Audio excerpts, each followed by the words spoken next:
All right, and we are live in Power, and welcome to Tea Talk with Sisterhood.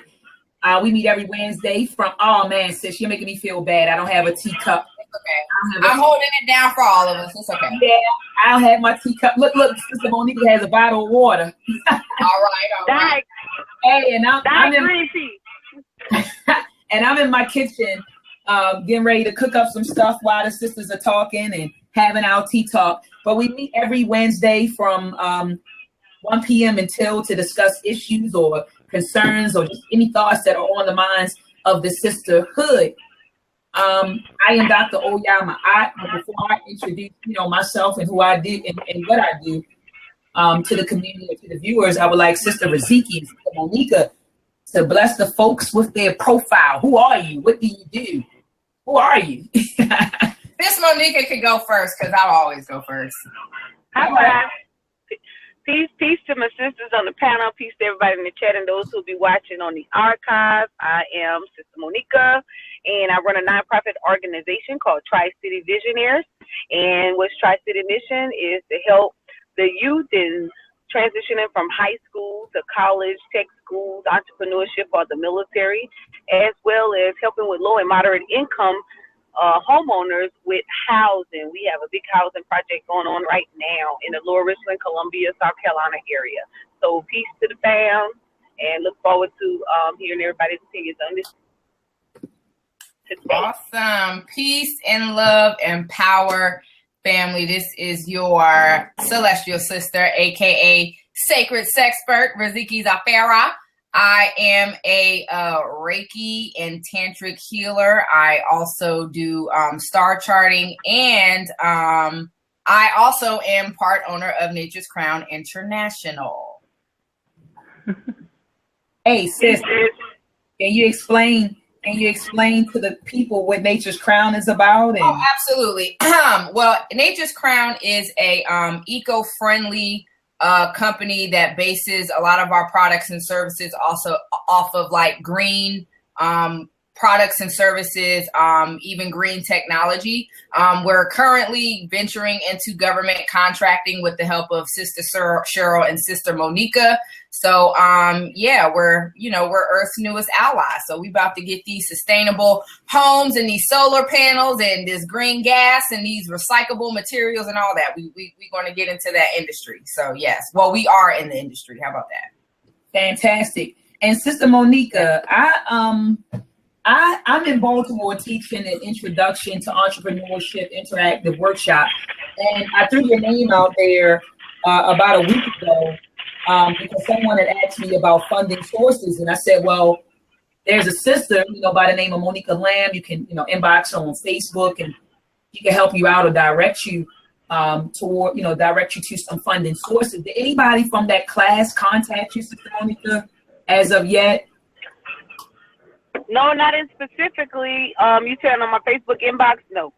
Okay, not on your Facebook. Yeah, because I had put up, since I have Wi-Fi in the building, I had put up your Facebook profile, and I told them to contact you if they were interested in, trying to learn about, funding sources and things of that nature. So I was just wondering if anybody from my little group. Oh, I did have one person. One person did contact me. I'm going to go back and look at it. They emailed me as well. I sent them the email information. And I was trying to figure out who they were.Maybe that did come from your class. I'm going to go back and check. I'm going to go back and ask that question. Okay, and I'm telling you, they would have contacted you and used my government. So they would have been like, I got it from Dr. Deanna Bailey. You know what I mean? So just a heads up. Yeah. So just let me know. I kind of threw your name out there. I appreciate all that you're doing. I love what you're doing. I appreciate all that you're doing, and just was curious to know if anybody from that class hit you up. But for those who are listening, my name is Dr. Oyama. I am the co-founder and president of Ed Anime Productions, and we are a Black-owned and operated animation company. We're based in Baltimore, Maryland. What we do, we create educational animations for children. So animations that have cultural significance. So animations that you can stick your child in front of the television and you don't have to worry about was being imprinted and impregnated in the mind of your baby. So we're all about uplifting our babies by teaching our children, history from a Black perspective. So right now we have a series entitled Meltrek that's available on edanimeproductions.com. And this is a hip hop animated series that explores African history from an African perspective. So you can visit edanimeproductions.com to get your copy. And at the end of the show, I'll put up the website and show, the covers of the Meltrek episodes that are now available. So moving on, we have hot topic, Sister Riziki. Hot topic. Hello, can y'all hear me? Let me see. Yeah, there's another sister on the panel to introduce herself. Oh yeah, sis. Welcome, sis. How are you? Fine to you. I contacted Dr. Oya last week about being on the panel with y'all because I watch it all the time and I enjoy the show, and I want to talk with y'all too. Instead of just being in the chat room. That's right. Peace and power, sis. And I do remember your inbox. You sure did email me and you were like, look, how do I get on? Send me a link, like, what's up? And we appreciate your presence. Our goal is really for this entire panel to be filled with sisters, week after week. And I think there are 9 slots. And each week there are about 4 or 5 of us who get on. But I want the sisters to start politicking with each other and building. This platform has helped out a lot of sisters. I know that when you look on a channel, you might see, it's 100 views, 200 views, 300 views. But believe it or not, this small platform has done a lot. You got sisters that have connected with sisters, like you got Sister Monica and Sister Riziki and Sister Cheryl and Sister Waukesha L. They've connected and they're doing some business deals. There were some sisters who came into some financial difficulties. They came online and we were able to assist them with, getting some funding. Then we had sisters who have been, violated, and abused. They've come online and vented and, and they're in their healing process right now. And then you have some sisters who just kick it and they watch and they're like, man, I feel like you guys are like, we get like inbox messages from sisters all the time about Tea Talk with the sisters. So anyway, I say all that to say, sis, welcome. We love your presence. We appreciate your presence, and please don't let this be the last time that you join us. We would love to have you week after week if you can. And what is your name in the chat room? What is your name in the chat room? My name is Delia, but I go by D. Oh, okay. So I think I've seen you a few times in the chat room. Mm-hmm. Yes, I have. I want to call you D. That's my name, but I call you D. I give it to you while we on Tea Talk with the sisters. But let's get to the hot topics today, Sister Riziki. I know they had this bombing over in the UK. I'm not sure exactly where it was. So let's talk about that real quick. Yeah, so there's a brother in the UK. I have no idea how to pronounce his name, but we stay in contact on Facebook because I don't really watch the news because it's just depressing. But he was telling me about this bombing that happened in Manchester at this Ariana Somebody concert in Ariana Grande. It was some kind of bomb attack, and there was a lot of teenagers who died between the ages of 12 and 14. And out of the 20, even though it doesn't matter the color, because as a dead teen, you just shouldn't be dead. But 2 of them were of African descent, and I'm just I'm shocked, and I'm just like I don't with all the effery that's going on in the White House, man, I don't know if it was staged or if it was actually some real terrorists, but it's just unfortunate that there are some parents that have to bury their children. That's so not the right order of life. Yeah, and I don't know, sis, it was kind of like, I hope I don't sound insensitive when I say this. I'm definitely sympathetic, to the loss of life, period. When there's a tragedy, I always try to be compassionate, when it happens. But I'm gonna be honest, I couldn't help but to think about when the levees broke down in, in New Orleans. In New Orleans, yeah, yep. A lot of teenagers died too. Yeah. A lot of teenagers died. A lot of babies died. A lot of families were displaced and separated. And even in 2017, you still have broken families as a result of, what do they call it? Hurricane Katrina. So as a result of Hurricane Katrina, you still have families that are displaced, families that are separated. Some children weren't found. And I don't mean to compare tragedies. I understand. It's kind of like, I don't know how much sympathy and compassion that we get. When I had a mayor crying on television, begging the government for help. George Bush is in his plane and he rides over the scene. He looks down at it. I just can't help but to think how much compassion or sympathy was expressed when the tragedy happened amongst us. So I don't mean to be insensitive about what happened in the UK, and my heart goes out to those families. Again, I agree 100% with you, Sister Riziki, in that nobody should have to bury their children. But hell, when I was in California just last week, my cousin, I'm not going to put his name out there. He's a police officer in Nevada. He flew in from California. He was telling me that another Eric Garner case happened in Las Vegas. He said he doesn't know if it hit the news yet, but there was a young guy that was placed in a chokehold by a Nevada police officer about a week ago, and he died.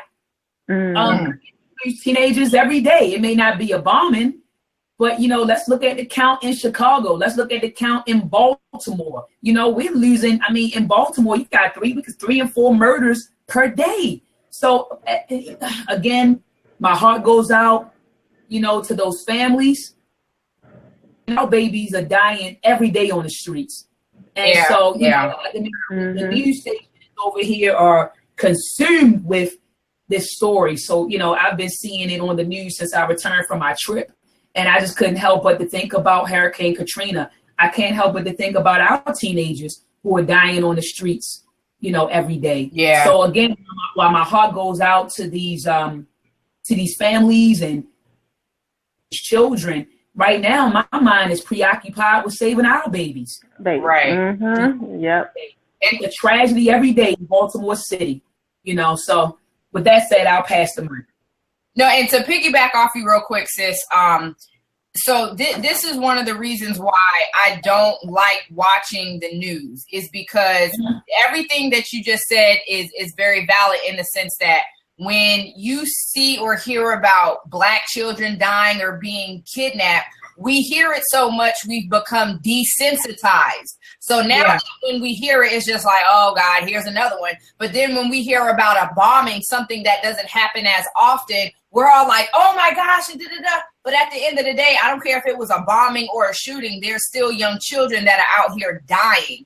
You know what I'm saying? And so it kind of, but because America has desensitized the world to Black children getting killed, the poverty in Africa and the rape and pillage and all that other stuff of indigenous people. But then when the bombing in France, I mean, everybody and their mama changed their profile picture to the France flag. Now bombing in Manchester, UK. It just seems like when there's things that happen to another culture, is this big blow up, but when it happens to us, it's just like, oh, that's just every day, and that's a problem. Yes, it is. Yes, it is. Yeah. Yes, it is. And I'm just, I just don't have the energy to mourn for anybody else right now. I don't. I don't mean to sound. I don't mean to sound harsh. I don't have it in me to mourn for anyone right now. I'm mourning for my Black babies in Baltimore. I'm mourning for my Black babies down in North Carolina, South Carolina, DC, Chicago, over in the streets of Oakland. I mean, all the way over. I don't have it in me to mourn for anybody right now. And then hell, I'm thinking, well, who's mourning for us at the end of the day? Hello.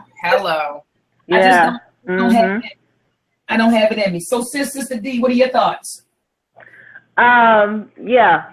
I don't mourn. I don't watch the news at all, period. But I think our kids, that's where my heart is with the children. And I hate to see our kids mourning, but like you said, everybody always up and big for, you know, stuff going on overseas and stuff, but not worried about so much what's going on here at home and trying to work on, you know,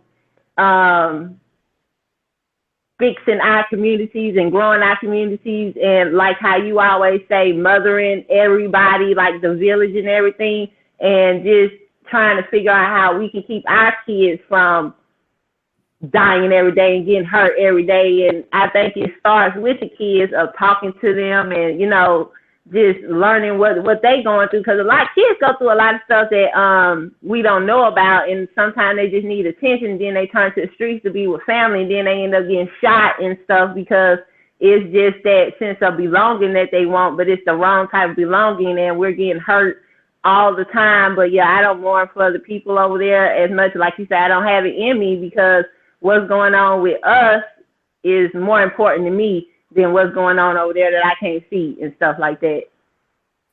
Oh, I agree. I agree 100. I agree 100%. I agree 100%. And so I know that was a hot topic. Were there any other hot topics? I have something on my mind. I wanted to see if Sister Riziki was going to pull it out, though. You know, sometimes I think you stay as sis. Any hot topics that are on your mind, sis? How are you gonna put me on the spot? I don't know. You know, I don't have no other hot topics aside from what we was talking about, but it has nothing. No. I got a hot topic. No, it's not that. So what's going on is this. I don't know, and I'm not saying any names. So please don't say any names, sisters, because I don't want it to seem like I'm harassing or slandering or defaming. But okay, so Malcolm X's birthday was on May the 19th. Yes. So, his birthday was on May the 19th. And so there were a lot of celebrations that ensued for the celebration of his life. But there were brothers and sisters, and I'm particularly thinking about another young brother who have disrespected and are disrespecting of Malcolm X. Since I was waiting for you to I'm in here cooking while I'm talking to you guys, but I was waiting for somebody to, you know, pull that out. But there was a lot of disrespect, and I just had to sit down and ask myself, where have we come to as a society, as a people? Where the hell have we come to? Like, look at where we are and who we are right now. You had brothers, and I'm thinking about one particular brother. I'm not going to say his name because I don't want to be accused of defaming or slandering him or harassing him. But there's a young brother who has a huge following on YouTube, and he put up a video referring to Malcolm X as a motherfucker. He said, yeah, that motherfucker Malcolm X. Yeah, that motherfucking Malcolm X. And I'm not, and this is not hearsay, sisters. I'm not speaking of hearsay. And I don't know if you guys in the chat room, but if you guys are watching the chat room, Sister Riziki and Sister D, you can ask brothers and sisters in the chat room to, you know, tell you who I'm talking about. But he referred to Malcolm X as a motherfucker. All right. He also accused Malcolm X of teaching hate and said that it was his teaching that got a lot of young Black children killed and incarcerated. All right. So now he's lying on Malcolm X. And so there have been brothers who have made videos, you know, responding to the bullshit, you know, excuse my language. But there have been, you know, brothers who stepped up and, you know, made videos responding to his I'm trying to think of a word that I want to use instead of bullshit. I'm thinking of a euphemism right now, but you know, there were brothers who stepped up and responded to his baseless allegations. I'll say that, his baseless allegations. And so I'm not sure if you sisters heard of it, but you could go to Black News 102. Sinetta made a video on it. There was a brother by the name of YK The Truth. He responded to these baseless claims There was another brother on YouTube. I forgot his name. He's not even a YouTuber, but he put up a video responding to that. So what are your thoughts on the fact that one of our stars, one of our esteemed scholars, one of our leaders were verbally attacked and virally attacked on his birthday? How do you guys feel about that? What are your thoughts?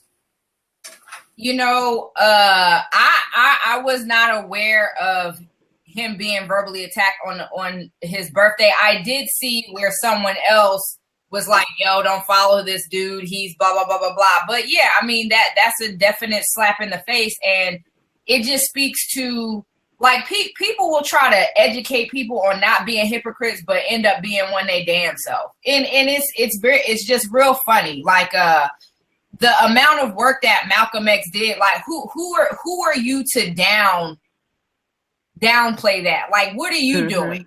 Like, did your work result in the kind of change in mind state or whatever that Malcolm X did? And I just think that is not right. And people got to know their place. Like, I understand that there's people my age who are coming in with a knowing, that's like, I don't care how old you are. It is possible that I know more than you, which is true. I do distinguish the difference between elders and then people who are just older than me. You know what I'm saying? But for you to try to talk about something and your work hasn't even measured to what they did, like my favorite quote by Kendrick Lamar, "Be humble, sit down." Thank you, sipping tea. All right. What are your thoughts, Sister D? What are your thoughts on it? I don't know. I didn't see the video and I didn't know anything, about it. But for somebody to, like you said, to put down one of our ancestors who did so much, greatness and opened doors for us, and like you say, didn't do any. Where's your work? Where are you to where you can put him down or say anything about him? And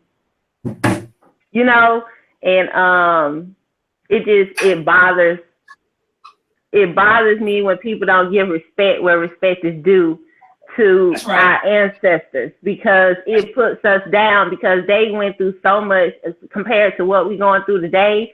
They made a pathway, and we should be doing better for ourselves to show that we appreciate everything they did. So to put them down is hurtful to me. Just to even have them say or do anything, I don't even know what he did, but that's disrespectful. And I'm glad people stepped up and said something to him about it, because he should be put in his place and shown where and how, Malcolm X helped us and everything like that. But he did a lot of good for our community, for us opening our eyes, and he was a great role model to show us about awareness of self, how he came from one place to another place just to, get himself aware of who he was. And he was a great example of that. Yeah. And let's set the record straight. Malcolm X did not teach hate. You've never heard him in a speech tell you to hate anybody. What he said was, hey, we need to defend ourselves by any means necessary. And he also preached separatism.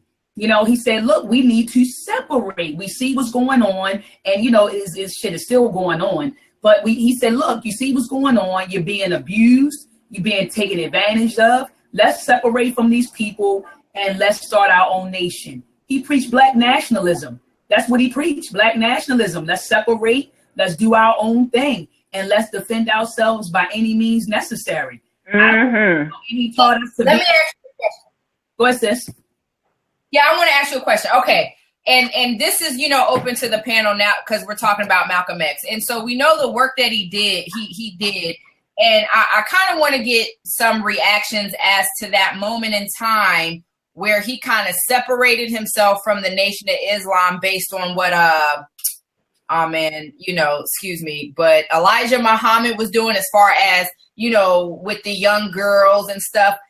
The situation that surrounded, as people would say, possibly got him killed. And the reason why I say that, ask that just to get some insight is I remember going to hear Brother Farrakhan speak, and he did bring up right here in Atlanta. He did bring up the instance between Elijah Muhammad and Malcolm X, and he was like, "Hey, listen, I did not tell anybody to assassinate him. Some of the words I said may have gotten misconstrued, but when you speak against the man who taught you everything that you know, I can't support you in that." So just taking that situation, it's kind of going back to, you learn all these things from this great person, but when you find out that they're doing things that may be against your moral standard, do you also like separate the teachings, or like, how should we start to handle that as a society? Because it happens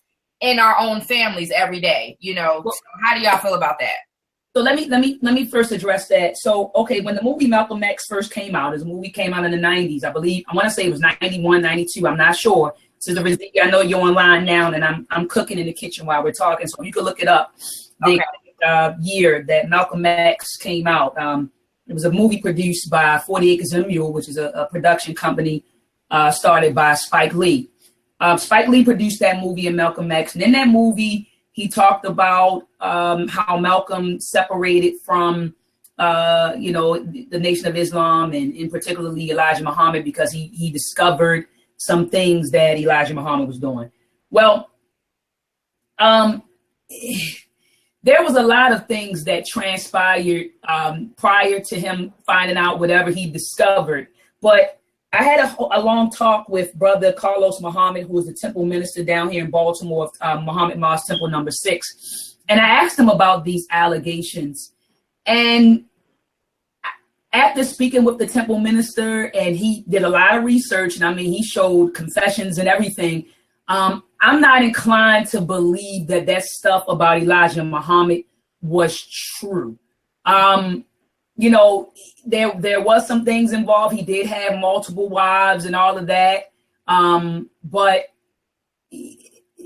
a lot of that stuff, we got to remember, even though it's a film about Malcolm X, it's still a Hollywood film. So we had to keep that in mind. So then the question is, okay, well, were these allegations even true?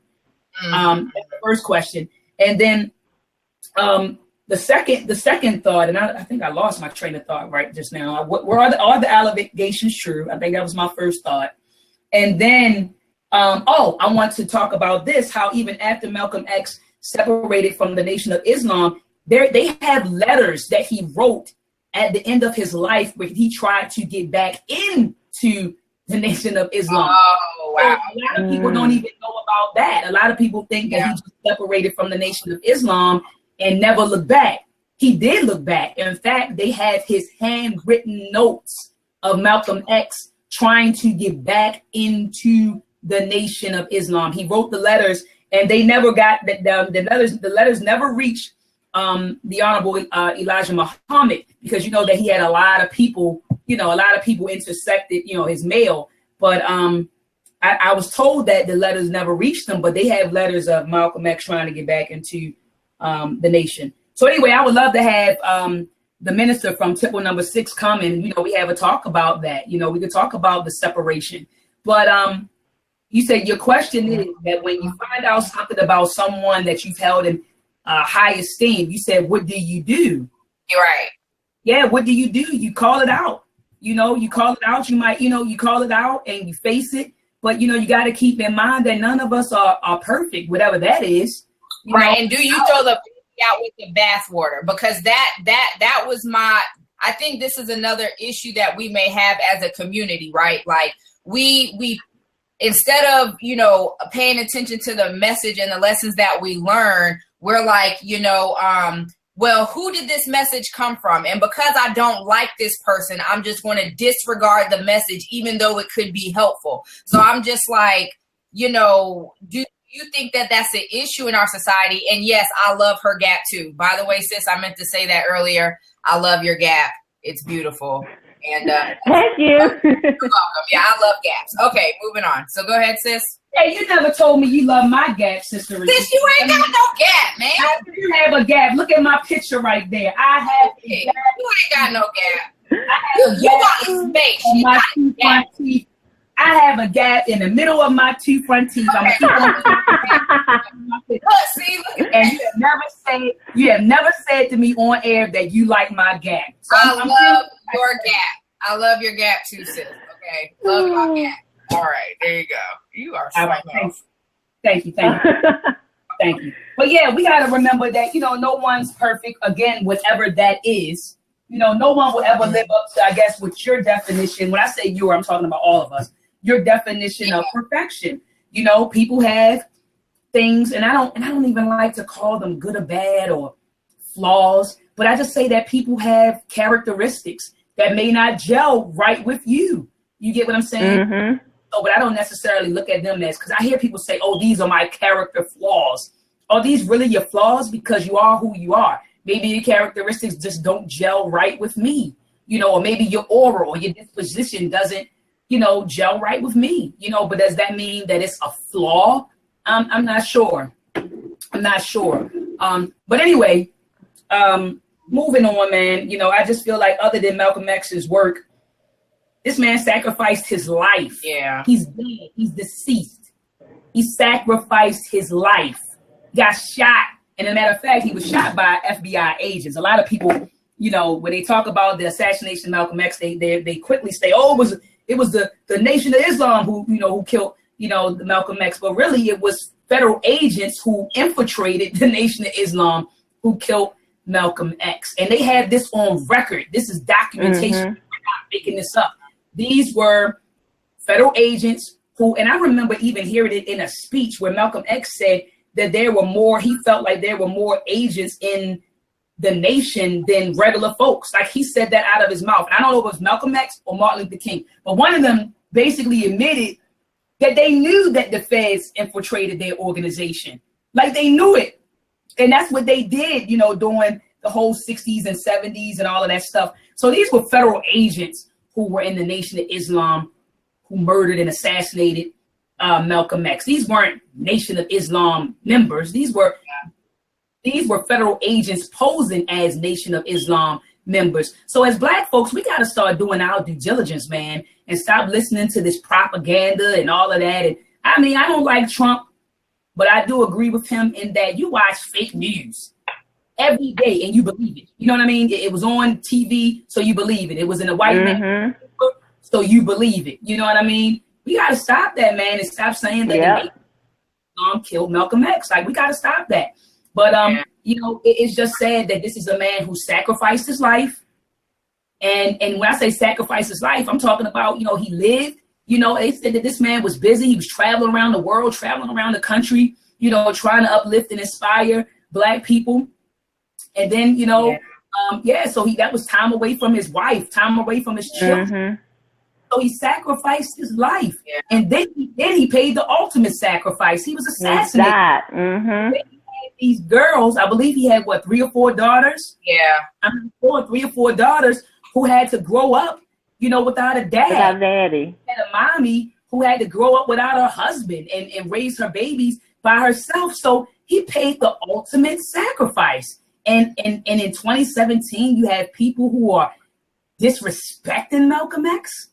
You have people saying that his teachings got folks killed and calling him a motherfucker. I mean, like, what have we become as Black people? What have we become?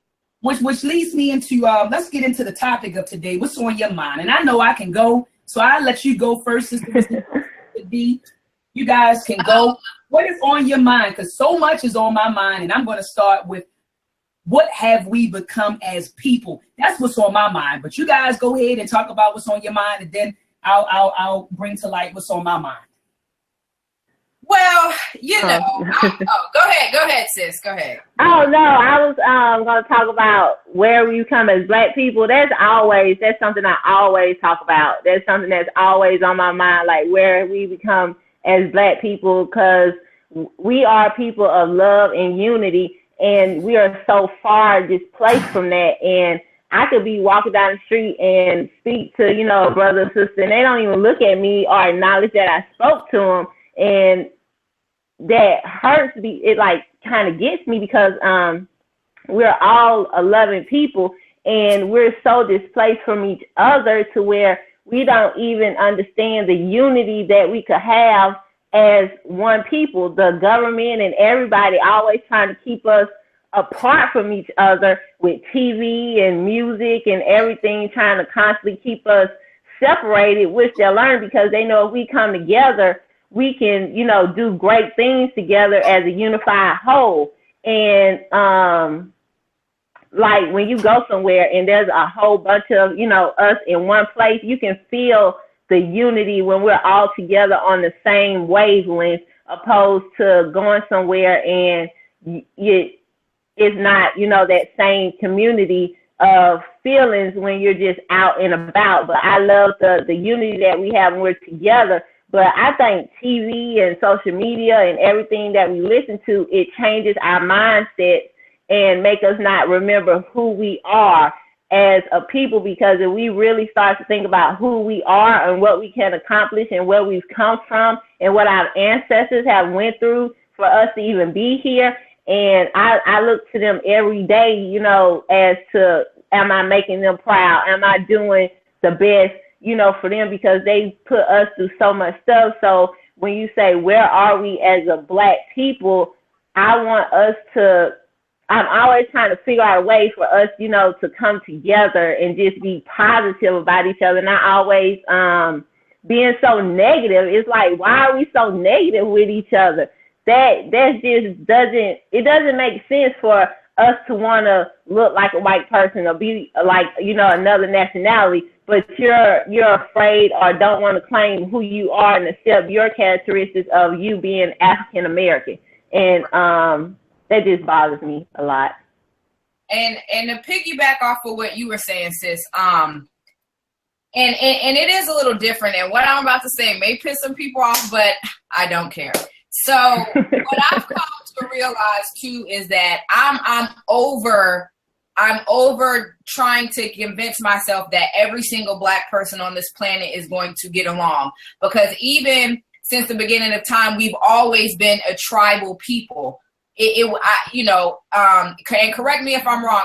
I don't know of a time, maybe in the beginning, where everybody was just like under one kind of belief, under what, you know, but we've always been a tribal people. The difference between us then and now is that back then, unless it was something serious, we were mature enough to embrace each other's differences. We, you know, no matter if you had, you know, this amount of Orishas or Neteru in your temple, but ours different. If your 42 laws of Ma'at, you know, slightly different from this other sect, or, you know, whatever the case. But I think we've come to a level or a place of false belief, to whereas we think that in order for us to move forward, every single one of us has to think the same on every single thing. And this is what I was talking to Dr. Mayat about. You know, I know Black people, you know, who are Christians, Buddhists, who are agnostic or atheists,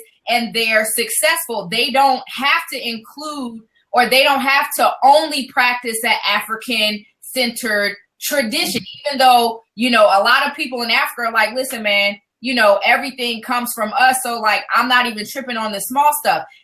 So I understand that, you know, not everybody's direct lineage is from Africa. It may have started in Africa, then it went to Asia, then India, then Native American, whatever, you know, and I just feel like we have a lot of these expectations for people to do and think how we feel in order for us to move along. And I'm like, that right there tells me you don't understand certain concepts of business. I don't care if you like dogs and I like cats. If we have the same goal in making this money and seeing this business or whatever prosper, that's what I'm focused on. I don't care who you pray to. I don't care, you know what I'm saying, if you believe in chakras and kundalini or not. You know what I mean? And it is just irritating, because I'm like, at what point are we going to get past the forcing people to believe what we believe and just forward in economics? And I say this story all the time. When, even though we didn't go to church all the time, but there was times I called on and this is me trying to find myself. I done called on Jesus, Buddha, Krishna, Allah, ancestors, Orishas, Neturu, and something always happened. Something always worked. And at the end of the day, the common denominator was me.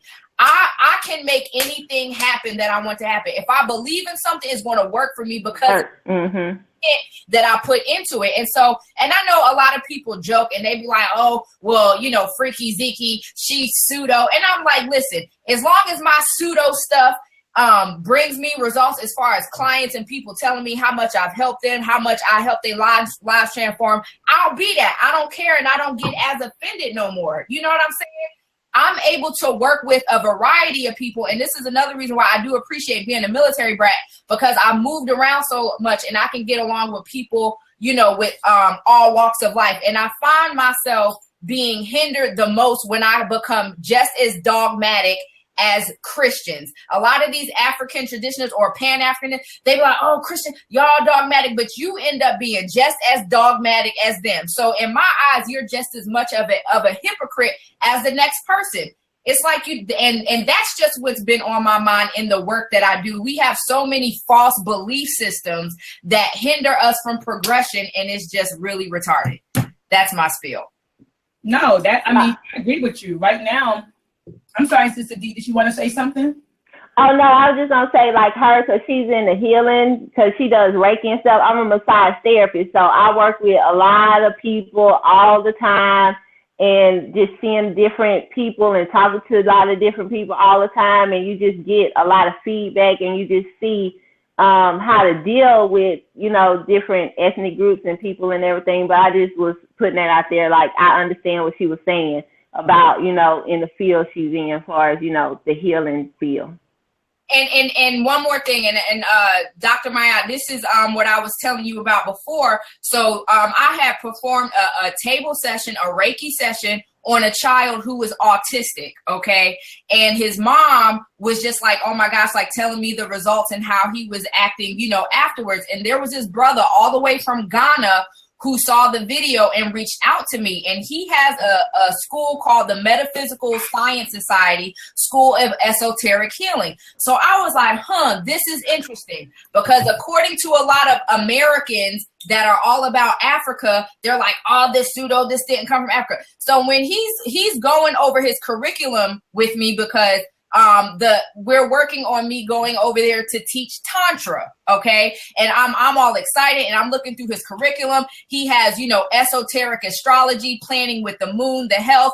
He has rituals with the pentagram, mental development. He got herbs. He has, you know, all of these things that we're calling pseudo over here. And I said, hey, brother, just break this down for me real quick, you know? And I'm telling him or asking him a lot about the Black American perspective as far as what indigenous Africans should or should not be doing. And because I don't want to quote him. I mean, I don't want to misquote him. So I'm going to read exactly what he said. Okay, he said, the Dogons of Mali Empire were the first astrologers who used their third eyes to discover the zodiacs and all heavenly bodies. Whatever exists now, all were born out of Africa. Africa is the mother of all knowledge and science. All sacred books in Timbuktu were burnt, and some were stolen as the whites invaded Africa, but the knowledge is still not lost. And this is what irritates me about Black people. You're going to spend a lot of time trying to find certain things that really don't exist instead of paying attention what does and using your discernment, your spirit to you know, bring it back to Africa or whatever it is you got to do. So for me, I was, you know, a lot of this talk about, oh, well, Africans really didn't do this and that and third. And I was surprised to find a brother who actually has an esoteric school, a metaphysical school in Ghana. He's born. It's not like he's an American who went to Ghana. No, he was born and raised in his indigenous systems in Ghana. And so for me, I'm to the point, listen, when it comes to like true African spirituality, I'm not about to listen to nobody who was born and raised in America trying to teach. No, I'm talking to the people who actually were born and raised over there. It's a different story. So, man, dismiss me with that. I'm sorry, I be getting heated, man. No, I think that you made a beautiful point when you said that, you know, priorities are messed up. Our priorities, you know, we really need, and I talk about it all the time at different lectures. I talk about a cultural revolution. We are in need of a cultural revolution. And, you know, yes, I mean, we really are in need of a cultural revolution. Yeah. Our priorities are all, you know, all mixed up. Like you said, you know, you got people who are battling, you know, online about religion. You know, if I'm a Christian, if you're a Muslim, if I'm African centered, you're not, you know, it's Kemet this or Kemet that. And right now, Black people are at the bottom of the hierarchy. You know, we're at the bottom right now. So I just feel like it's you know, I'm not going to say it's a waste of energy. No, it's not. Because, you know, it's not a waste. You know, it's, you know, these debates, you know, sometimes they're entertaining, sometimes they can be very informative, but I just feel like we could utilize our energy, you know, in different ways, and you know, in just trying to uplift our people. I mean, you know, after I argue with you about me being a Christian or you being a Muslim or whatever, then when we walk away from this conversation, guess what? I'm still working for the white man. You're still working for the white man. Hello. Our children are still attending, you know, white man schools. Our neighborhoods are impoverished. Our babies are getting murdered on the streets. We're at the bottom of the barrel. And so after you and I had this argument, what happens? Our families, look at our families right now. Girl. Look at the breakdown of the Black family. And you want to take time to argue about religion?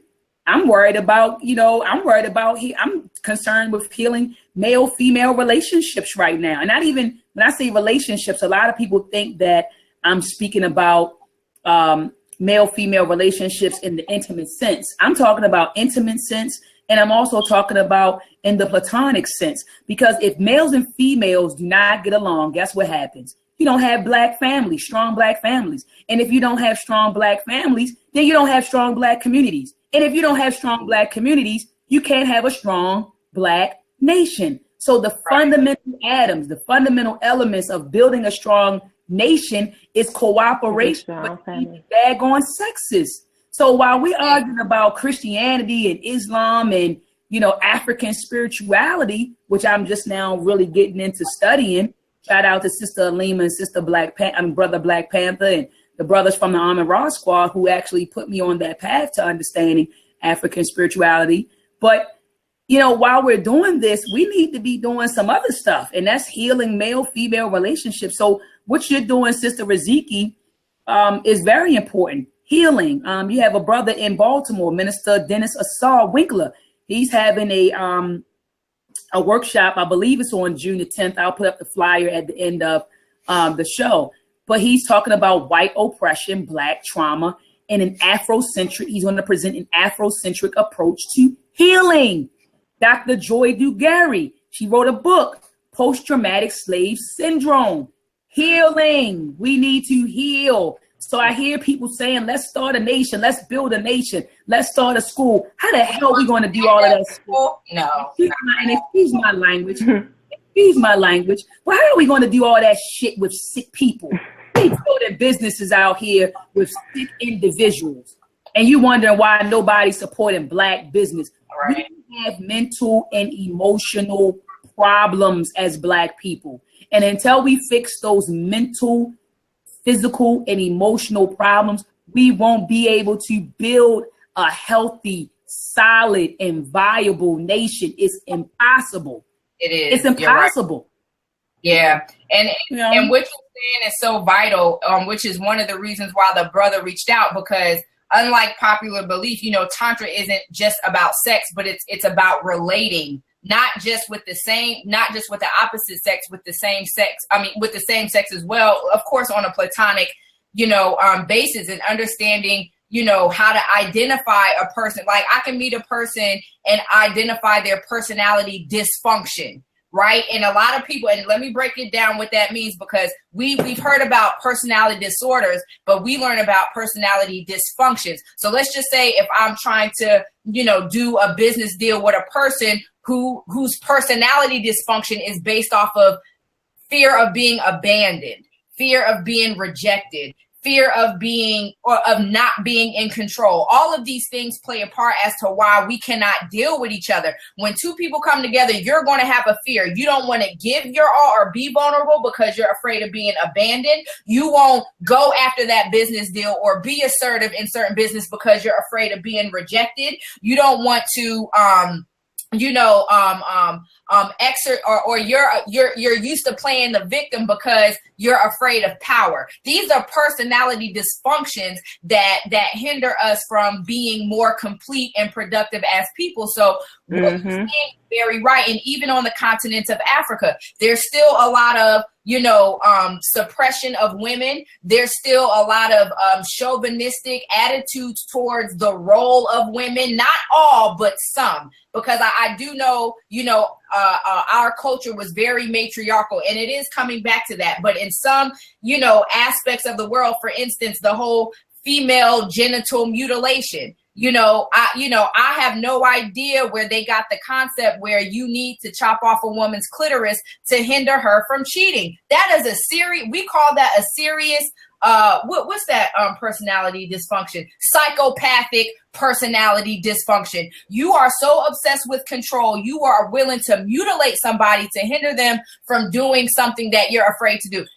We're sick everywhere. And so again, going through this training has really helped me understand my personality dysfunction, which was schizophrenic. I had a serious abandonment issue, and I was quick to just automatically know what a man was going to say or do instead of allowing him to be himself. And this is what a lot of women do. We'll go into these relationships and men with this idea of, because this is a man or this is a woman, I know she's going to do this. So you're already acting as if it's about to happen. Personality dysfunction. And through energy work, all this pseudo stuff, you know what I'm saying? I have transformed myself. And so now when I date, I'm like, I'm going to let him show me who he is instead of me assuming who he is, to where, maybe now I won't miss out on a good person. You see what I'm saying?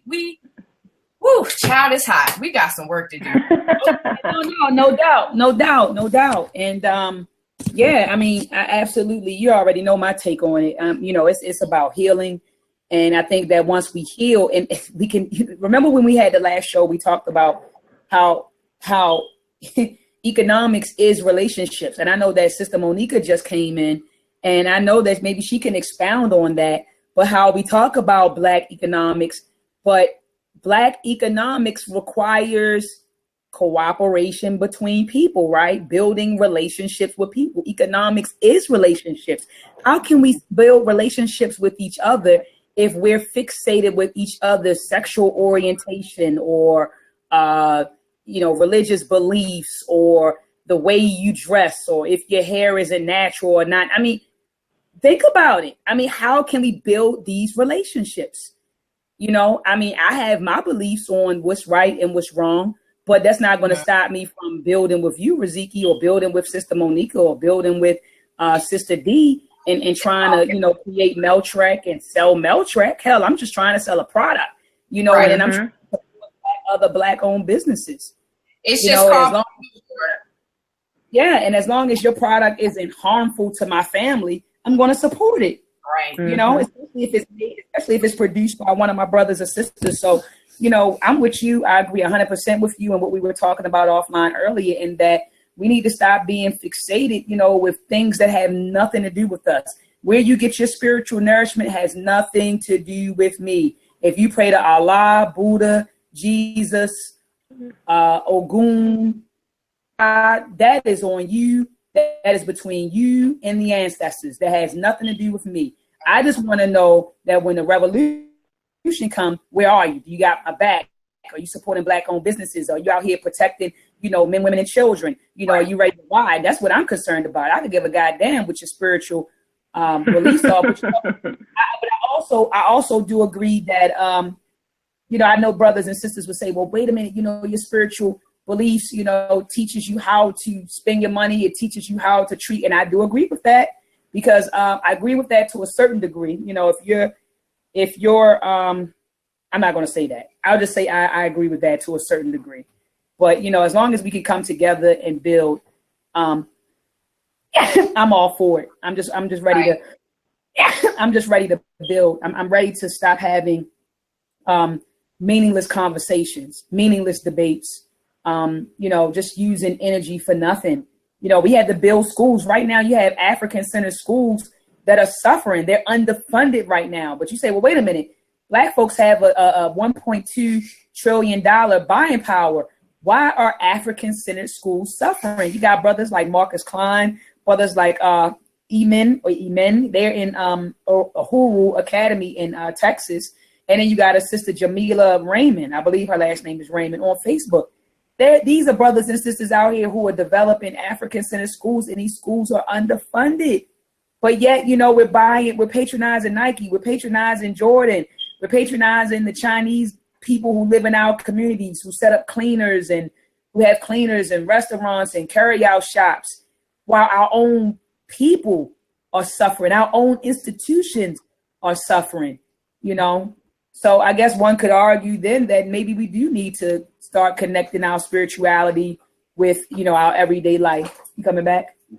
Hold on. Take it real fast. Riziki, I got to say something to someone. Hold on. Yeah. Okay.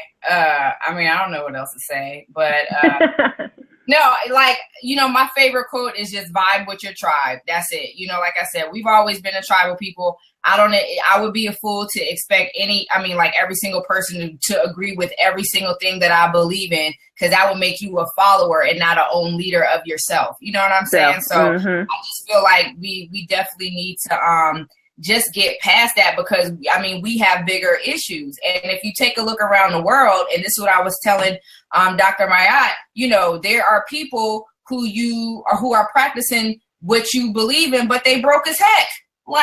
So what good is yours? And to me, I do feel like spirituality and economics, have a place together. You know what I mean? I also believe that there are times where it should be separated, especially if it hinders you from progressing, if you have a partner or whatever. But, spirituality and economics, and I talked about this before, just like, we have these currents running through our bodies, and money is a currency. Money is very much and don't take me out of context, but the accumulation of wealth, not just money, but wealth, is spiritual. So if you sit here and you think in a broke mindset, which is what a lot of us have broke stuff. Mm-hmm. Come on now, that's it. And this is what I was talking about before. This scarcity mindset versus an abundance mindset. A scarcity mindset will have you nitpicking and, pulling each other down, and you acting out of character because you think they going to get theirs and you're not going to get yours. But living in an abundant mindset, go, you know what? Go ahead and get that. And because you getting yours, I know I'm going to get mine. That's how we want to start thinking, man. It's just, I don't know. It's just irritating, because we know all this historical, context and stuff. And we even may know something about economics, but we're still operating in a dysfunctional way. You know what I'm saying? And I'm just looking forward to us, really embracing the fact and admitting, especially, and I'm not talking bad about our brothers, but a lot of these events that I do and that I go to when it comes to healing, relationship building, I see more women. And because women outnumber the men, no. I see more women, and a lot of men do not feel like they can learn anything about relationship building or sexuality. They just, and that's what's hurting us. Like the last panel discussion I did, there was about 6 men there, and 3 of them were vendors. You know what I'm saying? And by the time our panel was over, they was like, wow, I just had no idea. And, you can think you're already great in bed, or, you do roses and but no, it's way more than that. More than that. Right. We have to learn how to, heal each other as a couple. And this is why, again, people cheat. And we were talking about that, or they look for things in other places that you can't provide because you're not taking time to you're healed. And then you fault them for going out to seek fulfillment, which is so selfish. You to sit there and expect somebody to be unhappy for your comfort is selfish. And look, straight up and down. Hey, look, sis, and I want to add that to the conversation, because I know the title is What's on Your Mind. What's been on my mind is selfishness. Dr. Amos Wilson in the 90s spoke a lot about the ideology of individualism. And he said that Western culture teaches and promotes individualism. So we're worried about self. And I'm not talking about self in a group sense. I'm talking about self in the personal sense. About themselves. Right. It's a fact. I see it in my family. I've spoken to my sons about it. I see it in society. People are consumed with self. What makes self feel good? What does self want to do? Now, don't get me wrong. I understand that it's important, to make yourself happy and to be happy with yourself. Because if you're no good to yourself, you won't be any good to anybody. But it's a difference between, it's a difference between being consumed with self and just kind of maintaining self and taking care of self. To me, it's a difference. And I see that a lot of people are simply consumed with self, so much so that families are being destroyed because of that spirit of selfishness. Right. People are really selfish. And I had a talk with my family members in California, and I'm really close to one of my cousins in California. And she was just like, cuz I see the same thing out here. People are consumed with self. You got grandparents that are in nursing homes, grandparents who are dying at home, lonely, nobody's around. They've birthed, they have grandchildren, and the grandchildren aren't coming past, cutting the grass, just thinking of yourself. Thinking of yourself. I hear stories of parents saying, oh, my child went off to college, they never came back home, or I haven't seen my child in consumed with self. Consumed with self. We live in a very, very selfish society. And that comes from the ideology of individualism, which is taught and promoted by Western culture. I tell people, if we don't extricate ourselves from Western culture, we're going to die. We are going to die. Western culture is, when you're consumed with Western culture, or caught up in Western culture, it's like you're just dying a slow death, or it might be a fast death depending on what you're taking, but it's just a slow death. So I always encourage brothers and sisters, extricate yourself from Western culture. Get your children out of it. And what I mean by get out of Western culture, cut off the television. Stop watching that junk that they put on the television. Get off the damn internet all the time. Stop listening to that music that promotes deaf culture.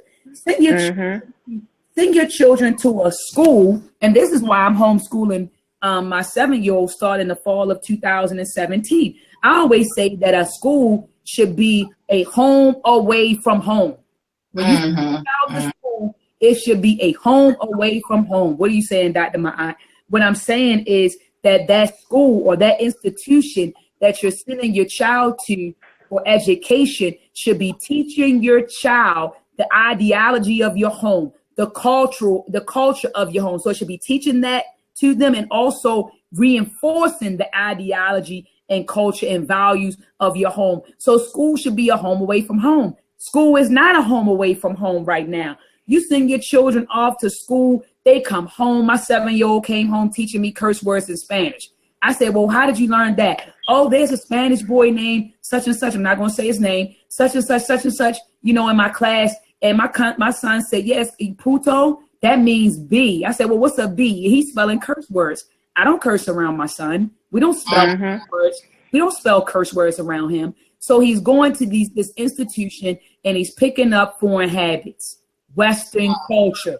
He's learning Western culture, Western ideology, right? But then we expect them to come home, right? And to have loyalty to Black people or to be African-centered. How can they be African-centered when they go to school and they're learning about George Washington all day, Abraham Lincoln, the Boston Tea Party, the American Revolution? How the hell do we expect them to come home and be African-centered? So with that, you don't know. I go through that with my 13-year-old. Well, she'll be 13 next week.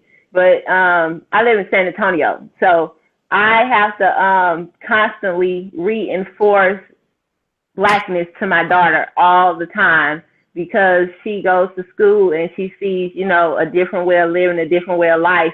And then when she comes home, I'm trying to teach her, you know, to be African centered and who she is as a African American. And she comes back with me with what's going on at school and how that is how it is. And when I try and teach her about how you are as a person, as an African person, she don't want to hear that. And it's because I'm fighting with the school as far as home. And, you know, when kids growing up, they'll believe stuff outside the home before they believe what you're trying to teach them in the home. And we go back and forth all the time because she wants to be like everybody else at school instead of who I'm trying to teach her to be at home. And it's a struggle all the time with her.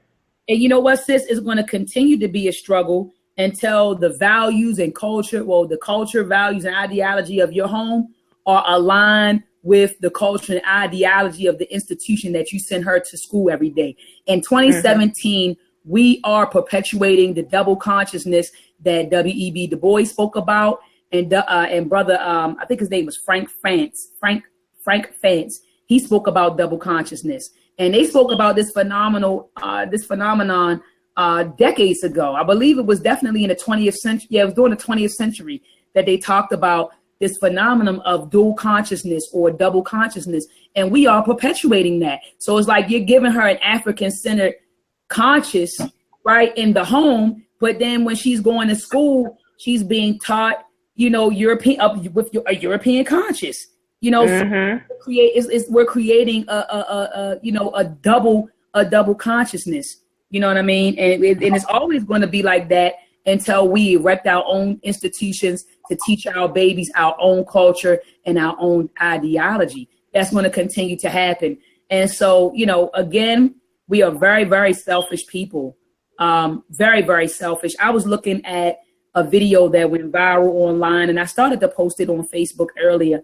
But it was a video of an older gentleman. I mean, visibly older gentleman. He was probably about 80, if I had to guess. And he was trying to get into his car, and that he was approached by two young teenage girls. And when I say young, I'm not saying like 12, 13. They probably was 16, 17, maybe 18.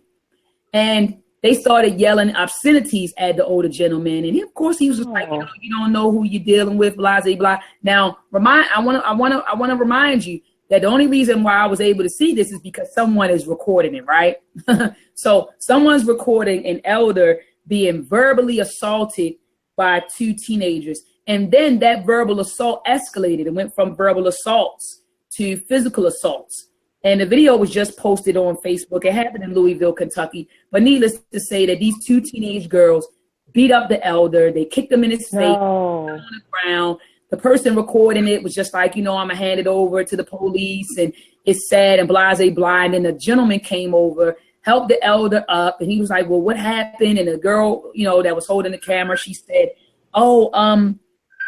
the elder didn't do anything. He was just simply trying to get in his car before these teenagers approached him and started yelling obscenities at him. So I say all that and share this little story with you just to say how selfish are we to even just sit back and watch.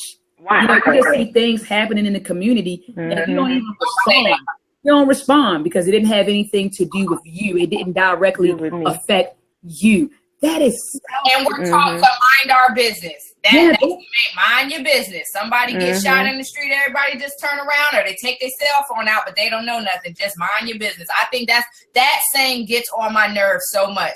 If you see something going on, mind your business. That ain't got nothing to do with you. But yes, it does, because I had to see it and it emotionally upset me. It affected me. You know what? And I've always gotten in trouble for that, minding other people's business. But it wasn't that I was, okay, maybe I'm nosy a little bit. But the point is, if I saw something I didn't like, I'm going to jump in it because people who got bullied, I was the one who stepped in. Like, no, if you want to fight somebody, fight me. That bothers me. So how can I not say something? And I think that it's one of those post-traumatic slave disorder things when we teach people, you see something going wrong, don't say nothing. That's another reason why we have all this abuse and molestation in our family, and we got to be quiet. It's crazy. It's a personality dysfunction. We're just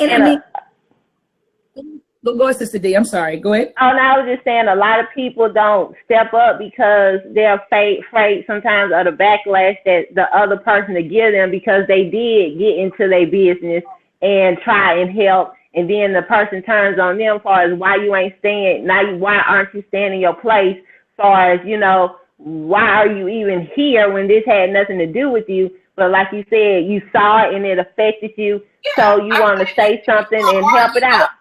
Go home. If you're gonna slap your girlfriend, do it where I can't see it. That's what I'm talking about. If you got something going on in your home, I'm not about to just bust up in there like, yo, what's going on? If you're in public or something.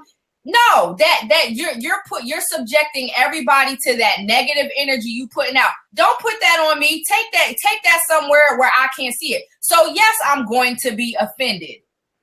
And yes, I'm going to say something. And you're right, because there was one sister who posted about there was a guy and a girl arguing in the alley, and it looked like the guy was about to hit on her. And when the girl came and she said, "Hey, sis, are you okay? You know you don't have to." She's like, "Don't be in my business." Da, da, da. So you defending the dude that's about to beat you up. Yes, exactly. That is a dysfunction. You know what I'm saying? That is a disorder. So in those situations, I can understand, but I operate as to what makes me feel good. The fact, even if you cuss me out, the fact that I said something makes me feel good. And then let me bring this up. People kill me with my business. That's personal. Yeah. You know, those type of words kill me. I mean, that's kind of personal, you know, Doc, or that's my business. Wait a minute. We gotta understand this. We gotta understand this, sis. You live in a damn society. Okay, that's first and foremost. You live in a society. What does that mean? That means that whatever decision I make, it definitely affects other people in my family, whether it's in my community. You know, it's going to affect other people. So people say stuff like, you know, I want so-and-so to stay out of my business. Well, let's say that Dr. My aunt has a baby by a no good guy. I decided to lay down with this guy. He's terrible father, you know. And my kids grow up and they're just wild. My kids have to grow up. They're wild. They enter society. They may do something to somebody else. They may assault other people or violate other people. Now, all of this happened because of my decision.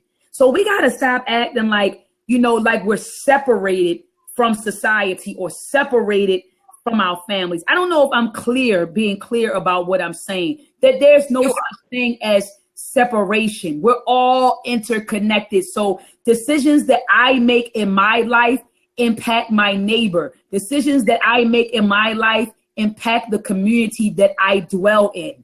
Okay. So people kill me with these decisions, like there are brothers and sisters in Baltimore who have, you know, abandoned their children. So now you got a lot of children who are attending different high schools. They're in foster care. They're angry. But guess what? These children are interacting with my children or other people's children. You know what I'm saying? So it's like, I remember when I was younger, I loved the movie Crash. I love that movie because it showed how all of our lives are interconnected. Everything is intertwined. So decisions that you make in your life impact other people. Your life is just not your life. I don't know who came up with that philosophy. My life. It's my life. I can do what I want. No. It's not just your life. Your life is our life, because whatever you decide to do with your life, it affects your family. It affects your community. It affects society at large. So that goes back to the spirit of individualism, selfishness that the Western culture has taught and promoted. Your life is not your life. Your life belongs to all of us. All of us, you know, but, you know, again, you know, when I was looking at the video on Facebook, I couldn't help but to think like, wow, what if that was my grandfather? See, no one thought about that while they were recording it and standing around watching it. What if that was my grandfather? I really had to see about him.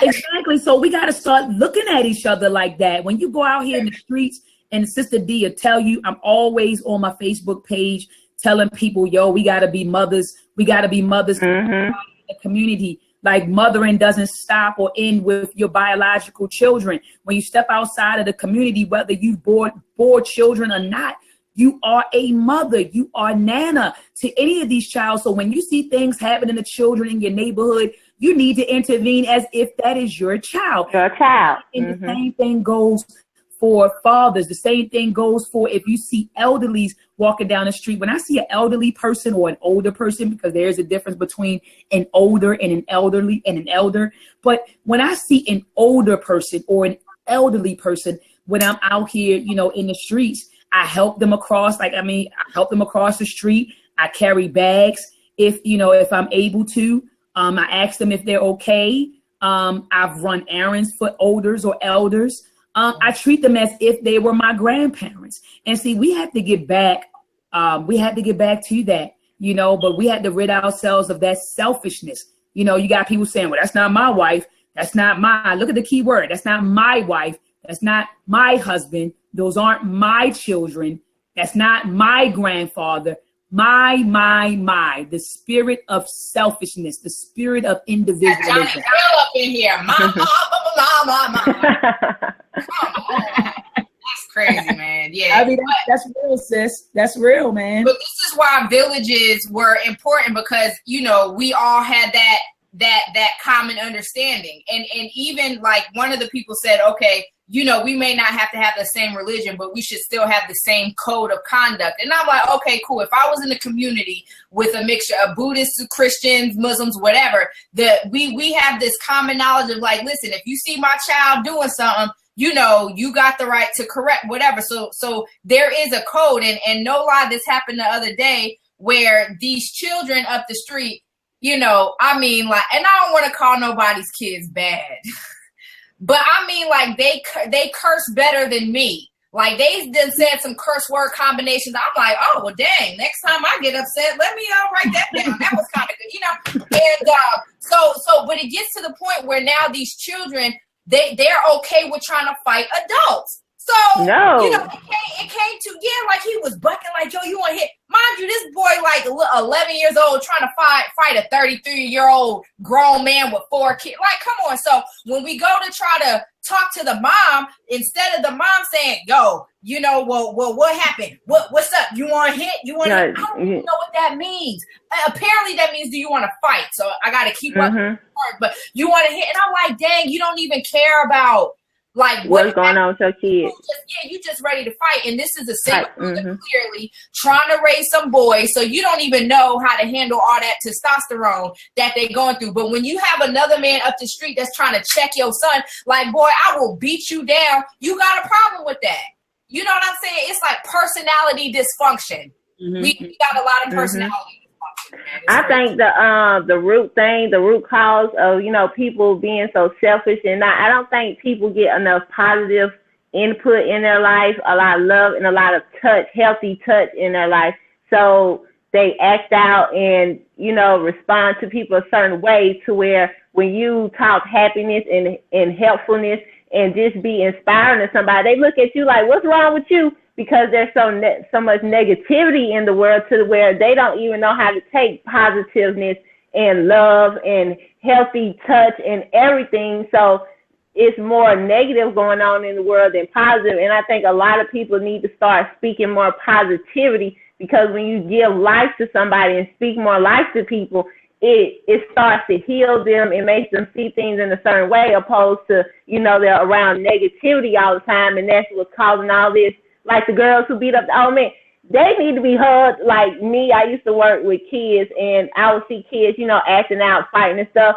I just want to go hug them, because they might not get that hug at home. They might get yelled at all the time at home, so they come and act out what they're seeing in the household. So I just want to go hug them and love on them, because that's probably what they need. And half the time the kids will start crying, or they don't even know how to receive a hug or receive, you know, somebody being affectionate to them. So I think that's what's missing a lot, is just that positiveness in people's lives. You know what? I'm glad that, Sister D, you made a good point. I was sitting over here just taking in what you were just saying. We really need to have classes on motherhood. What is the proper way to rear. And I mean, I'm just listening to Sister Raziki's story and listening to what you just said. There is a need in our community for us to develop a class on motherhood. How do you properly mother a child? What are the do's and don'ts? I had a buddy of mine come to me a few weeks ago, and, you know, she was going through it with her child's father. And she was just like, you know, what do I do? She said, there's not a handbook on this. What do I do? That, you know, it's just what we do is we raise our children. We raise our children the same way our parents raised us. And they raised us the same way that their parents raised them. And it continues. And so if you have a family that didn't rear the children, I don't want to say properly, because then that becomes subjective, right? In their minds, they're doing it properly.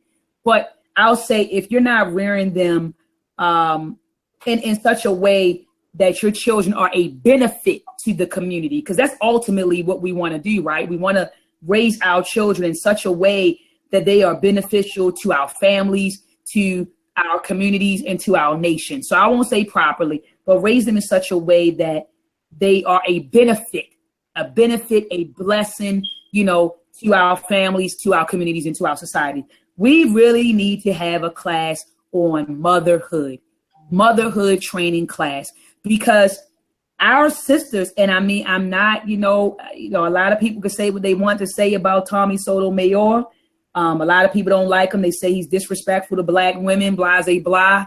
But I have to be honest and I have to be real. The stuff that he points out that Black women are doing, I see it every day, whether it's on social media, whether it's in my family, or whether it's in the community. So you may hate him for how he delivers this information, but you cannot refute that the things that he is reporting on are actually happening. And then my question is, what are we doing as sisters to change this? And I think that I'm going to put it together. I'm going to talk to Brother Jabari and either Brother Minister Asar to see if we can start a program for motherhood training. What are the do's and the don'ts when you have children? How should you, if you're in a situation where you're no longer with the father, how do you correctly co-parent a child? I mean, stuff like that. We really need to have some training on this. And for fathers too, because you know, there's this epidemic, of course, of fatherless children and women who aren't into the whole co-wiving thing in order to have a father figure for their child. You know, how can the men be better part of community fathering? Like, even though that's not your child, you still have a responsibility to help produce positive and productive members in society. So I definitely would love it, because the mother can't be getting training on how to be a good mother and the father's not. It definitely has to be, you know, a cohesive effort. So absolutely. Yeah, absolutely. I think that it's both. I'm just thinking in terms of, when I speak, I'm speaking from a woman's perspective. So I'm speaking on like what we as women can do to change, you know, our families. I think that I saw that Minister Asar is definitely in the building, and maybe he can develop something like that. I know they have a rites of passage program for men at the Temple of New African Thought. And I'm not sure if fatherhood training is included in that rites of passage program, which it probably is, more than likely, knowing Minister Asar.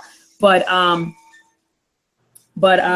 we definitely need to, what does it mean to be a mother? I think that women, you have these young girls who are popping out babies and they don't know what it means to mother. They know that they have this baby and they know that, okay, I have to feed this child, I have to clothe this child, and I have to shelter this child and also protect the child. But that's only half the battle.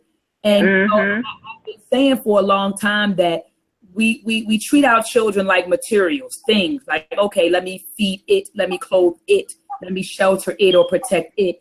But your children, you got to understand that you're cultivating people who are going to grow up to be adults. Yes. Yeah. This is a mind that you're raising. This is a mind that you are developing. You know, so clothing and sheltering and all of that, that's cool. That's the material aspects of having a child. But all in all, This is a mind that you are developing and sending into the world. It's kind of like when you raise your child, it's like, what kind of mind are you sending into the world? Are you sending somebody that's male chauvinistic, or a woman that's like, what kind of mind are you producing in your home? And that comes from spending time with the kids and learning them and understanding them on an individual basis, and not just raising them like your mama raised you and raising them all together the same. They're all individuals, and understanding and teaching them on their individual level is going to help them to be who they are supposed to be, instead of, what can work for one child might not work for another one, because they're both different. So I think a big part is understanding the child in where, raising them in their mentality and where they are and everything. I agree. Oh my gosh. What y'all just said is like 80% of the men on my table is because of their mama, because either they put so much pressure on him not to be the man that they don't like, that you chose to have that baby by, or you did not, like Sister D said, you did not raise that child according to who he or she is. It's who you wanted them to be. And that could be something totally different. So this is another reason why a lot of us have personality dysfunctions, because we were raised to be somebody that we're not. That we're not. Mm-hmm. And so now you're teaching this person to go into the world being something in every situation that they're not, even down into relationships. So you want me to enter this relationship being the person you raised me to be, and not the person that I'm really meant to be? Come on now, that's not what's up. Yeah. And a lot of people, they look at children as children. Yes, they are children, but they have to grow up to be an adult. So you have to treat them as a person and not like a child, like, go sit down somewhere or go do this, and not actually hearing them and listening to them to see what their needs are or their wants, instead of just treating them like like just somebody because they're under the age of being an adult or something. You just got to listen to them and raise them as a person and not a child, like how you just throw a child to the side. Yeah, I mean, I call it I say that a lot, that we got to stop treating our children like they're things, and understand that we are developing minds. And even with that philosophy, like even in my home, my 7-year-old, I try to reason with him when he does something wrong. I just remember growing up as a kid, and when I did something wrong, my mother beat me. Now let me give y'all an example. Let me give you an example of what I'm talking about. So when I was 6 years old, I was very tomboyish. I'm still very tomboyish, but I was extremely tomboyish at the age of 6. So I'm outside in my front yard. I'm playing with three boys, and we were playing football. Now I'm 6 or 7. Okay, I'm flat chested. I don't have any breasts. All right. So I'm out there. It's summertime. We're playing football. We're tackling each other. One of the boys, he gets hot. He takes off his shirt. I got hot. So what did I do? I took off my damn shirt. So I'm out there shirtless with the boys. I'm out there shirtless with the boys, I'm out there with my little flat chest, and I'm running the ball with the fellas, and I'm tackling them. They tackling me. So my mother looks out the window. She sees her little girl in the front yard tackling boys with no shirt on. What does she do? Mom's come outside. She grabs me. She beats the hell out of me in the house and never explained to me why. Why? Mm-hmm. When I grew up years later, when I grew up and I became grown and we revisited the story, you know how you reminisce with your mom, in the good old days and blah, blah, blah. And I'm like, Ma, do you remember the time where, you caught me outside, with no shirt on, playing football, with the neighbors? And she's like, yeah. I said, Ma, you pulled me in the house and you beat the hell out of me. And you never told me why. You never sat me down and said, baby, you are a girl. One day you're going to develop breasts like mommy. Right? I didn't know that I was going to develop breasts like her. I just knew that my chest looked like theirs. And none of us had boobies, And so what I told my mother is that I wish, if we could have gone back in time, that she reasoned with me. So what I do with my 7-year-old is, I just don't grab him and spank him when he does something. I reason with him. Now, when he does something, I say, well, look, you're pulling on this. you know, if you continue to pull on this, what do you think will happen? Right. Oh, it's going to break. I say, right, it's going to break. So if it's going to break, do you have money to replace it? And he says, no. I say, then why would you keep putting? So I reasoned with him. This is a mind, and we have to teach our children to reason and to think. And learning how to think starts at home. And learning how to think, thinking is a damn skill, and it's taught at home. And so I try to reason with him. I'll ask him, well, why did you do that? And he'll explain to me the whys. Or I might ask him, well, how did you do that? Why should you do that? Or when did you, you know, just trying to get him to think, you know? And so I say all that to say, and I'll pass the mic, and I do want us to wrap up, you know, within the next 5 minutes. But I say all that to say we had to stop treating our children like material that we just clothe and feed and shelter and protect. This is a mind that you are developing and sending into the world. Stop sitting your children in front of, and you know what? The powers that be, they understand that. That is why they built institutions to shape and mold the minds of children. That's why they produce cartoons that shape and mold the minds of children. Music that shapes and molds the mind. So they understand that people are more than just people. They understand that it's a mind that you are developing. So I guess the question is, what kind of minds are you developing in your household? I'm going to go ahead and pass the mic. Definitely. I don't even know what to say to follow up that. I know.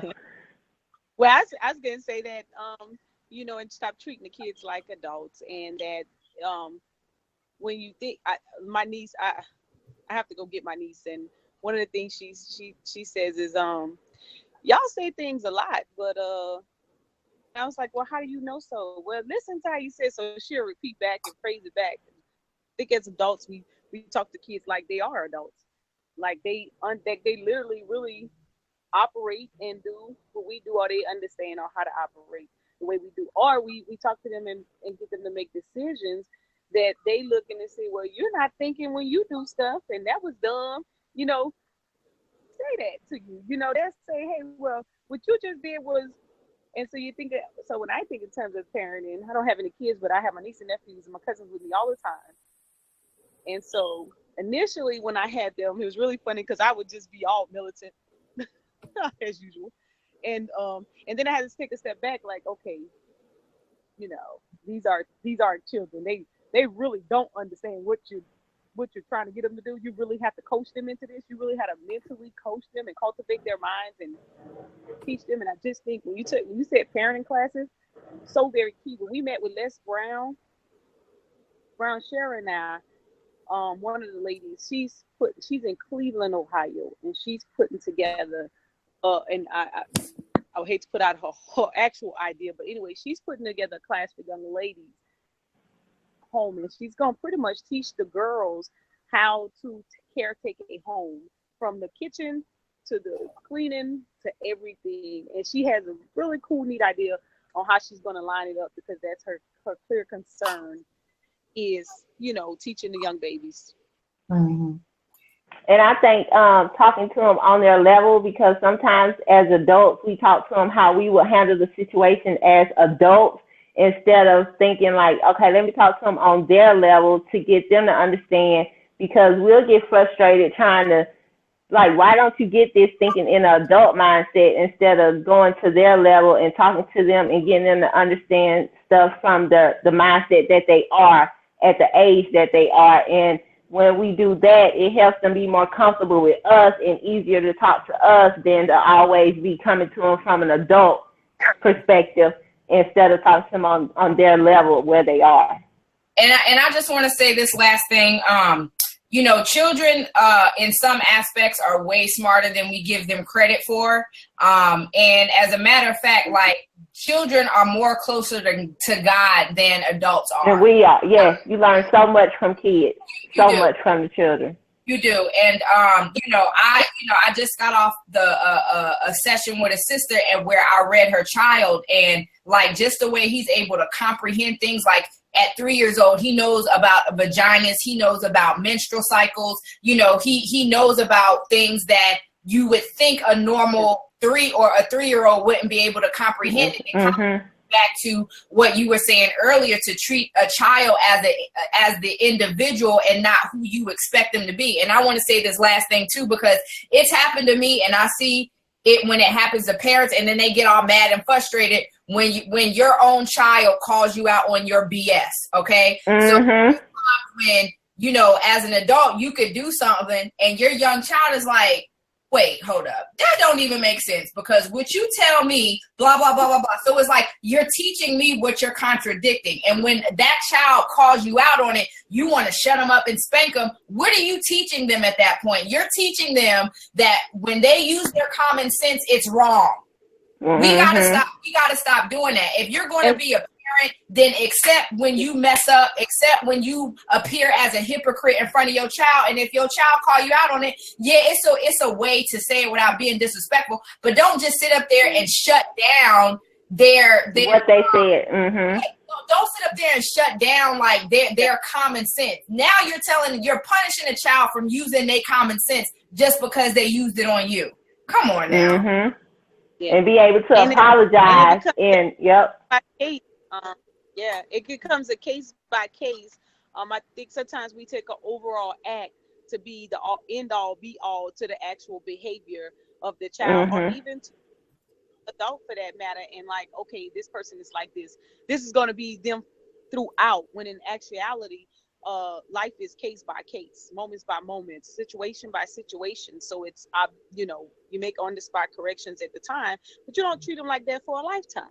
And vice versa, the kid may not react to you for a lifetime. So when you're cultivating behavior, then hey, listen, today the reaction may be this, but next month, depending on the situation, time, and space, we may have to do something just a little bit different. So don't count it loss, or don't count it like I don't love you, or we can't do certain things, or you can't say certain things. It just means that everything is case by case basis, and you just have to adjust fire. But if you operate in true of voice, true of character, in reasonable, justifiable, and it's not out of spite or with a hidden agenda intact, then we all can get through it. We can get through it. And when you talk to the kids, if they did something wrong, they call you out, talking to them about it and apologize instead of lording over the kids all the time. Like, since I'm the mother, this is what I say, this is how it's going to be, instead of coming down and talking to them about it when they call you out on it. And that helps them when they get out in the real world. They're not afraid to speak up for themselves, because they've been lorded over their whole life and think, when I speak this, I'm going to get smacked down or put down, instead of talking to them, as an adult with the child, and let them know where they're coming from. So when they get out in the real world, they're not afraid to express themselves, because a lot of people have a hard time expressing themselves because of how they were brought up. Yeah. And I just wanted to, I'm gonna pass the mic right back to you, Sister Monica, because I think you were getting ready to say something, sis. But I just wanted to just chime in, because I agree 100% with you, and I see this with my sons. I've always been, I have a very dominating personality. I'm sure that I exude that when I speak and, when I'm on stage and stuff like that. But I've always had a very domineering personality. So now my babies, they're not my babies anymore. They're grown. But, I see what I've done. I feel like I have emasculated them in a sense. I've always been so dominating, and whenever something happened, I'm coming to their defense. This is what I say, go, express themselves. They don't express themselves. They don't speak up when they should speak up as young men. And so we as women, like you said, we have to be very, very careful. And I even apologize to them. I've apologized to them. I pointed out what I've done and what I probably could have done better. And we've had talks. But I told them that I feel like I did contribute to them being, emasculated to a degree. They don't speak up when they should speak up, in certain instances. And I think that's because they've been surrounded with very domineering women their entire life. So they're kind of, they don't speak up. They don't want any problems. They really don't want to argue type guys. Just, they just kind of go with the flow. Even if the flow is going in the negative direction, the wrong direction. Like, go with the flow. I don't want to create any waves. So that's why I'm not going to speak on this. And I was telling them that's not right. And so now I've been encouraging them to speak their mind, regardless of whether it hurts my feelings or not. How you feel is how you feel. And express yourself. Yep. So, you know. And use the military, one of the military suggestions. Oh, what happened? Did she cut out? Sister Monica. Sister Monica. Can you hear me now? Yes. Oh, okay. I think I accidentally loaded down. But to you, I was saying use the military suggestions, speak with tact. Use tact when you're talking, when you're speaking from both ways. And a lot of times we get our turn off when it's anger related, or when we upset about something, and then all of a sudden our demeanors change, or the kids' demeanors change. But I think one of the biggest sessions is teaching people how to still communicate when they don't feel like it, or or somebody has offended them and they're upset, and how to still kind of keep your composure, calm down, and okay, let's have a conversation. And your opinion does matter. Okay, even if you might not get your way, your opinion still matters, right? So working out those situations when they do happen, and then being realistic about it. I think that a lot of times, especially in these days, that with a lot of decisions that get made amongst kids, it's not realistic. It's we're acting irrational, and even sometimes the kids act irrational, and they just go off of maybe what they see someone else behave, or maybe the situation with their parent or an adult, and so they come and they try things. The skill to channel some of that anger in other directions is important too. So we think in terms of parenting skills. How do you handle anger, or how do you communicate with your children when you are angry, or when your kid has done something that's very devastating to maybe even your character or your assets, so to speak? Because sometimes things happen in those processes, and I think that those are learned in some cases, and some people are just natural with communicating and being able to rechannel their energy or redirect anger when dealing. But then knowing, hey, life still goes on. We are human, we got to work through it. It's not something that we can't communicate or compromise or tolerate, because they're your children. You don't want people walking off and you aren't able to talk to them for a lifetime. Because that happens. I agree. That happens amongst our people. And, I used to think it only happened with the other people. But now our kids are mixed with them, so they picking up the behavior. Look again, you got people not talking to the parents, and I'm like, whoa, hold on, slow down. Have we really are we that angry with one another that we have to avoid each other for months? I had Tanisa might be in the chat. She don't mind me saying, her daughter, small little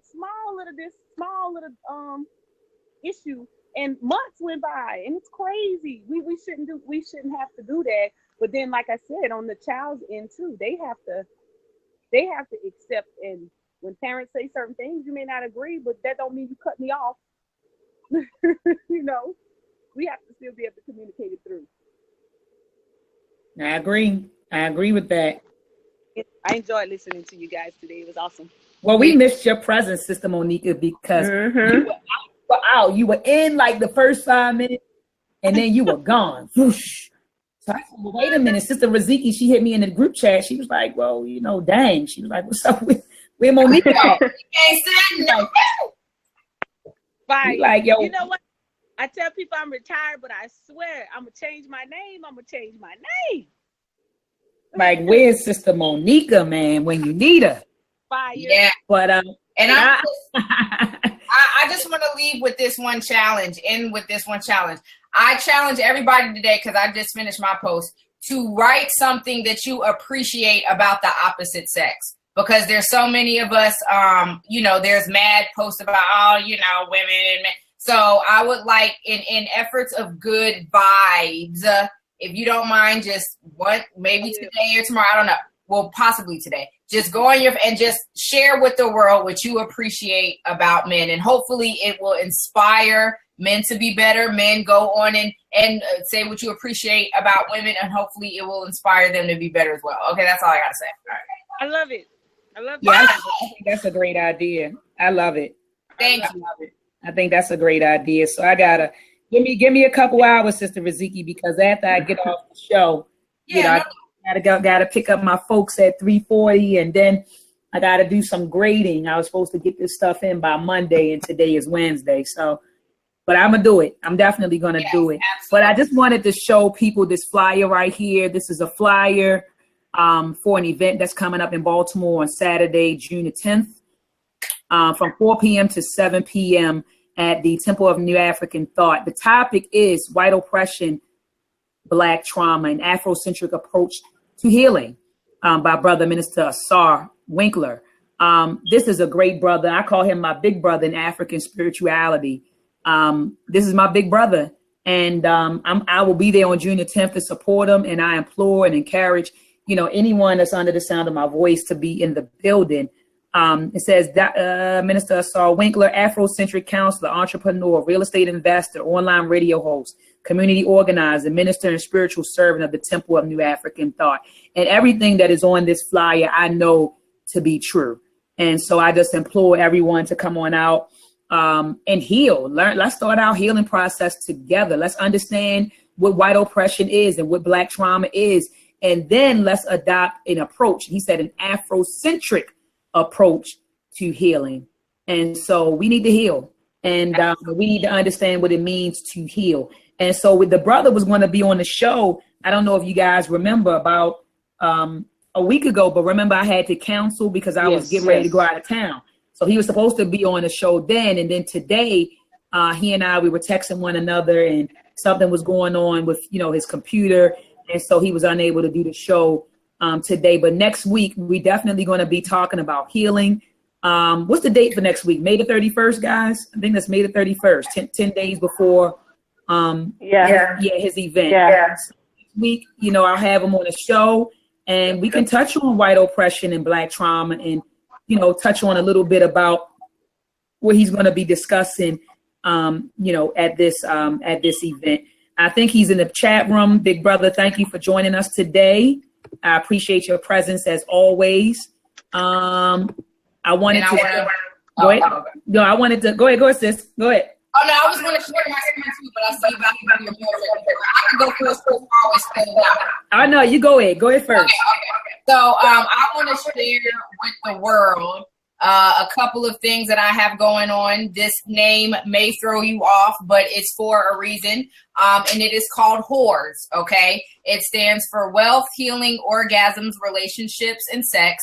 These are taboo topics that we do not talk about, and it's at the same time the very reason why we're dysfunctional and we cheat on each other. So there will be a series of events going on in Atlanta and coming to your town in regards to these particular topics. So be sure to watch out for that.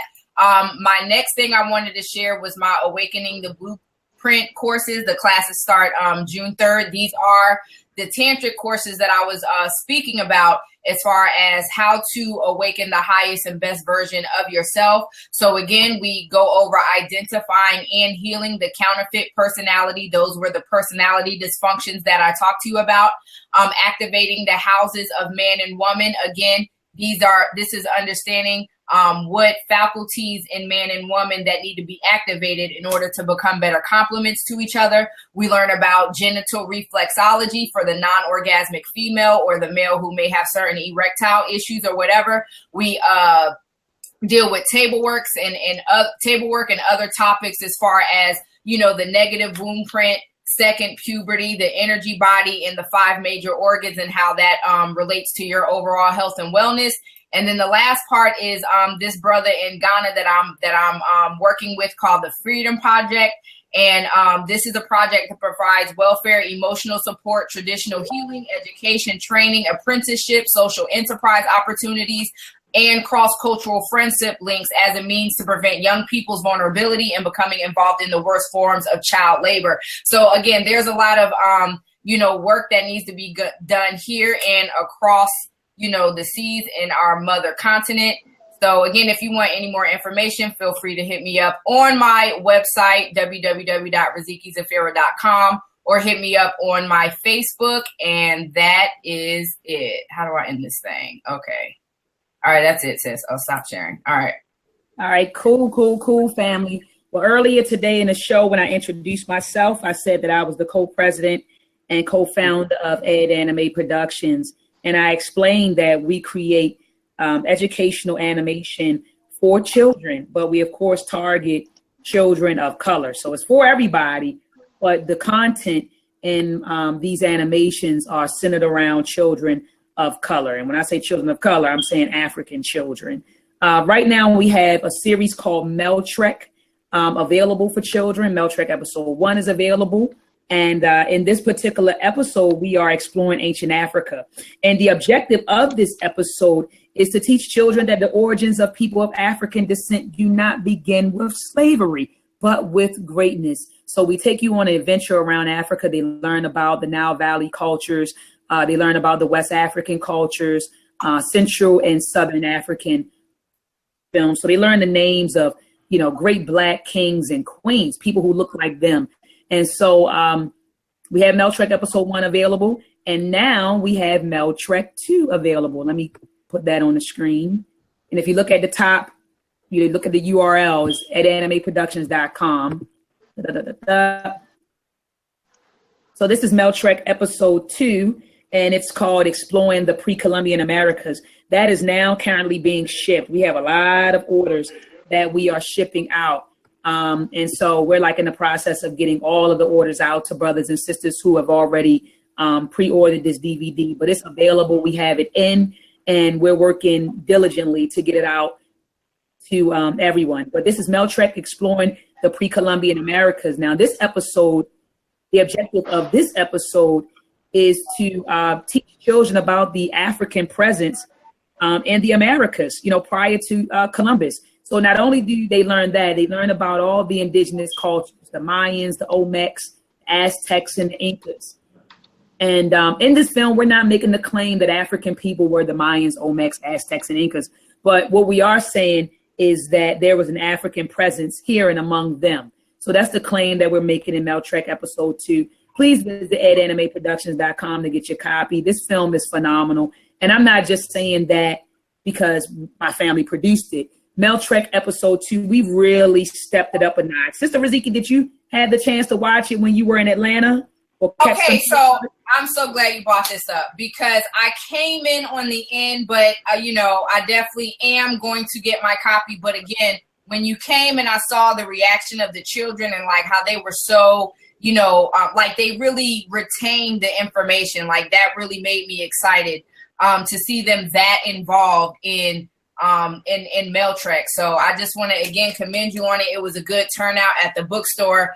And I know when my nephew watched it, he was jamming. As a matter of fact, okay, I'm gonna get a couple of copies. So I commend you for the work. It was a good turnout. Oh no, sis. I was just wondering if you had a chance to see it because I wanted you to vouch for them. No, I saw the first one. I didn't see the second one yet. That's what I'm saying. I still have to order the second one, and I will. But the first one I saw, and I still jam to it every now and then. I be trying to learn the raps. You know what I'm saying? I'll be having children come over, and I'll be like, "Nah, dog, you got to learn those words." I like it. Who is rapping on that? So in the first episode, that was Harvey. That was my son Harvey. That was Harvey rapping on the first episode. So that was him. And in the second episode, shout out to the sis. She's in the chat room. She was actually rapping on the second episode. I don't know if she's still in the building, but she was the rapper for the second episode. But I'm telling you, when I say that we stepped up the quality of Meltrek, the animation quality in Meltrek episode 2 is way better than the animation quality in Meltrek episode 1. I mean, the graphics, the colors, we went to a professional studio to have the voiceover, mixed and mastered versus just doing it in the house. We did it in the house, but we took it to a professional, studio engineer to master it. I mean, it's phenomenal.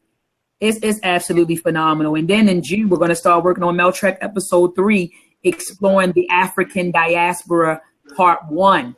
And so we're going to tell the African diaspora, we'll be telling the story of the African diaspora from a position of triumph. So, normally, a lot of children wonder, like, how did the slave trade start in Africa? What happened? Were the Africans just these people just selling their folks into slavery? Like, what actually happened? And so we're going to go into that. We're going to go into that for Meltrek episode 3. And we're going to tell we're going to talk about the Ma'afa, but we're going to talk about it from a position of triumph. So you'll be taught about the African tribes that fought against, the Portuguese and the Dutch. You'll learn about people like Menelik, who defeated the Italians. You'll learn about Yasatiwa. You'll learn about Queen Zenga. You'll learn about King Badu. You'll learn about these African people who fought back. And so, and it's probably going to end with the Middle Passage. You'll probably see them, setting sail, into the sea. And then we'll have on the African diaspora part 2. And we may do a part 3 because, our story is very lengthy and I don't think we'll be able to cram it in to a 20 or 30 minute animation for children. So I'll probably end up working on this project for the next, 2 years, just, explaining the African diaspora to children. So there might be, right now, we're set on 2 episodes explaining or exploring the African diaspora, but there may be 3. And then we'll go into emancipation and Reconstruction and the Great Migration, the Civil Rights Movement, and bring that all the way up to present day America. And by the time we get to present day America, we're going to be discussing solutions. What do we need to do now? So we learned about all of these things. We know our history. What should we be doing now as Black people? Right. So that's really the whole outline of Meltrek, of the Meltrek series. And we're working right now to get it on PBS. I'll know something probably by the end to probably get it on PBS, like a Meltrek special on PBS. So we're working to do that. We're working on that right now. So we got a lot of things going on. I don't want to hold up the time. Sister Riziki, please shout us out. Ho. Wait a minute. I always like to show up. I like to show the sisters work. Let me see if I can go here. Oh, sister, share your screen, Sister Riziki, really fast. So let me look. I think I'm being lazy. I want to show she's not here today. Shout out to Sister Lima. Oh yeah, Sister Lima. I was like, yes, Sister okay. Lima. This is her book.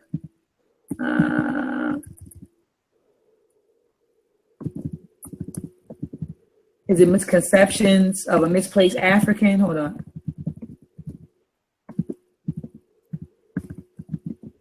Misplaced African. Confessions, I think it is. Confessions. Is it Confessions of a Misplaced African? I have the book in my bedroom. Perceptions of a Misplaced African. Yes, Perceptions. Thank you. Perceptions. Please support this sister right here. Okay, I found it. Let me share my screen once more. She's not here today, but she's normally on the panel. Can you guys see my screen? Mm-hmm. Okay, please support this sister's work, Perceptions of a Misplaced African, Volume 1, a poetry novel. I absolutely love this book. I read it a few times. I read it a few times. I have the paperback copy of it, but it's available on Kindle for $7.99 if you're, into downloading books and all of that. So visit Amazon, support this sister. You can follow this sister on Facebook. So we have that. Shout out the chat room, Sister Riziki. Oh yes. Okay. So yes. All right. So big shout out to T Duck. Thank you, brother, for reading that. Yes, that was not cool. And Chanessa, what's up, sis? I know you could do it. I know you can find something positive to say. I got you, boo. 2017, bam. Mac Tip in the building. Calvin McDougal. How do you know a child ain't gonna be nothing in 9 months? That was I'm sorry, that was terrible. Okay, Jehudi Ma'at, what's good? Let's see, who else? Lester Darcy, always in the building. Brother, so the minister you were speaking of, Dr. Ma'at, is Brother Dennis Asar Winkler. Is that him? Yes. Okay, big shout out to him. Definitely looking forward to having him on the show. I would love to hear some of his wisdom. Who else? Calvin. Okay, the sis is in there. Sean P in the building, of course. Garfield. Hit you up. I don't know who you are. Hit me up on Facebook. I'm sorry. Forgive my blame my mind, not my heart. Let me see. Anisha Green. Oh, girl, when are you gonna get on the show? Stop playing. Okay. Anisha Green. I already said Lisa Darcy. And I think African Mamba, Sky 11, and Be Easy was in here earlier too. So what's up to him? And that's all I see. Oh, Melchizedek Salam, excuse me. And that's about, Doug 757. What's up, bro? Sorry about that. Okay. That's it. Oh man. And then you just said, what wasn't cool? It was a comment in the chat room or something crazy. He said, thanks for checking that. Or because Cal, when we was talking about children before, he was like, he said something about he knew a child wasn't going to be nothing when they were 9 months old. I'm like, how do you know something? I was like, that's wrong, but okay. All right, it's funny, but not funny, but okay. I got you. Yeah. So join us next week, family. Same time, 1:00 p.m. Eastern Standard Time. Please support the works of the sisterhood. You got Sister Monica Lamb. She's doing a lot of great things in the community. She's a part of the Dagger Squad, which is headed by Brother Garfield Reed, and you can follow them on YouTube and Facebook. Okay. They're all over the place. So that's Brother Garfield, Dagger Squad. Yeah, Dagger Squad. Okay, I'll look him up. Okay. So shout out to Brother Garfield from the Dagger Squad. Thank you, Sister Monica, for your presence week after week. You could join them on, I believe it's Black News 102 every Wednesday. They do a show. What is it, Sister Monica? Every Wednesday? Every Wednesday from 6 p.m. to 7 p.m. on Black News 102, the Urban Economic Empowerment Show. Yes, every Wednesday. And I mean, they've been doing this for months now. Dagger Squad. Yeah, they've been doing this for months. Yeah, and coming up almost a year. Mm-hmm. Very, very consistent. And they give a lot of good information. And not only, because I don't want people to think that we just talk stuff on YouTube. We are out here doing it. I mean, they have events almost every month somewhere, whether it's in Atlanta or this is South Carolina. They have events, and sometimes the events are free. I mean, every time I'm looking at a flyer, it's free. This information, and the information that they are disseminating to the community, people pay thousands of dollars to get this information.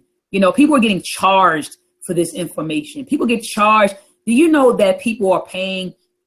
Do you know, Sister Monica, that you can go? I remember there's an accountant in Baltimore. His name is J. Estabrook. He charges people $500 to open up, to register an LLC or an S Corp or a C Corp. He charges $500. But you have organizations like the Dagger Squad and institutions like the Baltimore Urban League who do it for free. You know, they're not charging you for this information. Wait. To facilitate how to do it and give you the information is free, but I do charge them to do the filings, but it's not $500. Let me say that. I only charge $200 to do it, and the certifications, and when we did our class last night, program budgets and cost analysis. I had the classes by the 7 or 11 of them, and to come up with a company and just to show them the work that goes into the information of putting certifications together. Just the budget piece by itself, it took us like 2 hours to do that. It took them 2 hours to do it. So I was telling them, you know, the work that we put in, or the information we're putting out on Wednesdays, that information, you know, most people are like, why aren't you doing it? Why aren't you giving this to the free? Why y'all charging people? And I said, if I show you the workload I go through for just putting a certification through, I don't charge you nowhere near that, only because we're just trying to help our community. And like you said, Dr. Mai, that filing fee, that's $500. And every time you would come back for a registry fee with that, probably that lawyer or whomever that's doing it, they charge. And we don't do that because we want to see the success. And the fruit of the labor is that I have one of the companies that I help just got a cleaning contract at a college. Wow. So that's another, added to the resume. So we should be showing that success video today.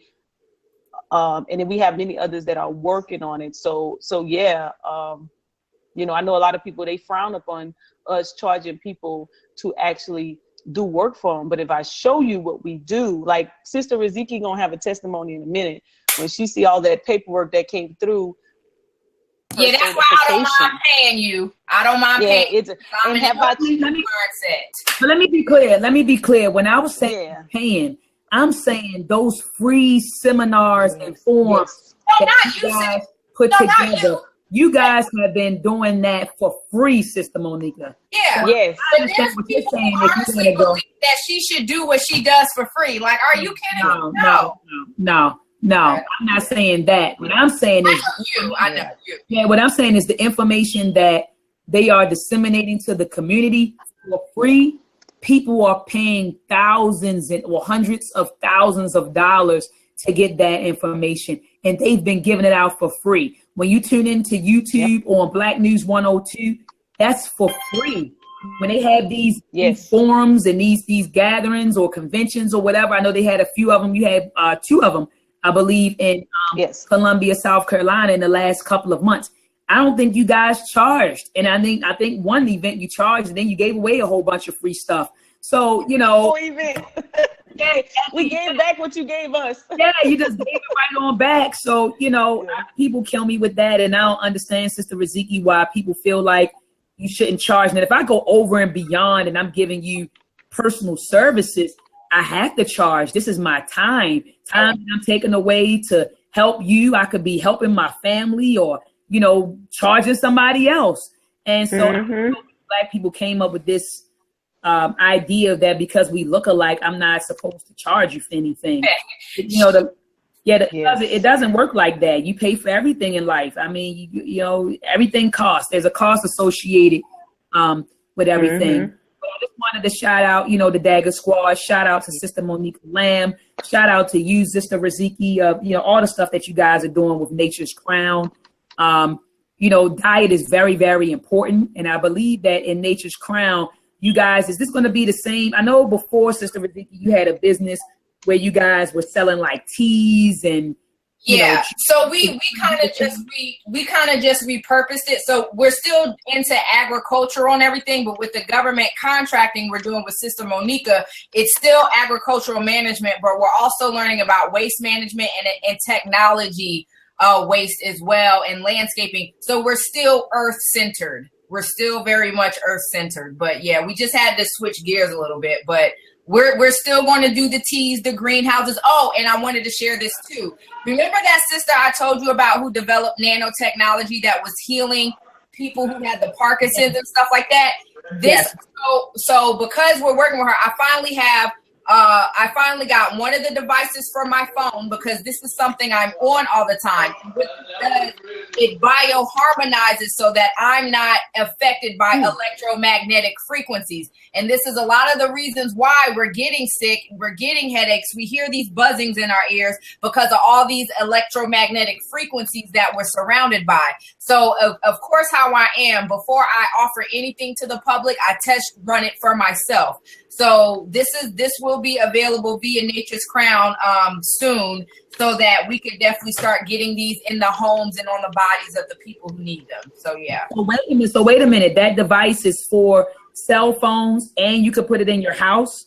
Yeah. So this particular device is for if you want to put it on your cell phone or your computer or the sockets in your room. But there's another device to where it's specifically for the whole house. It's called retrofitting the house.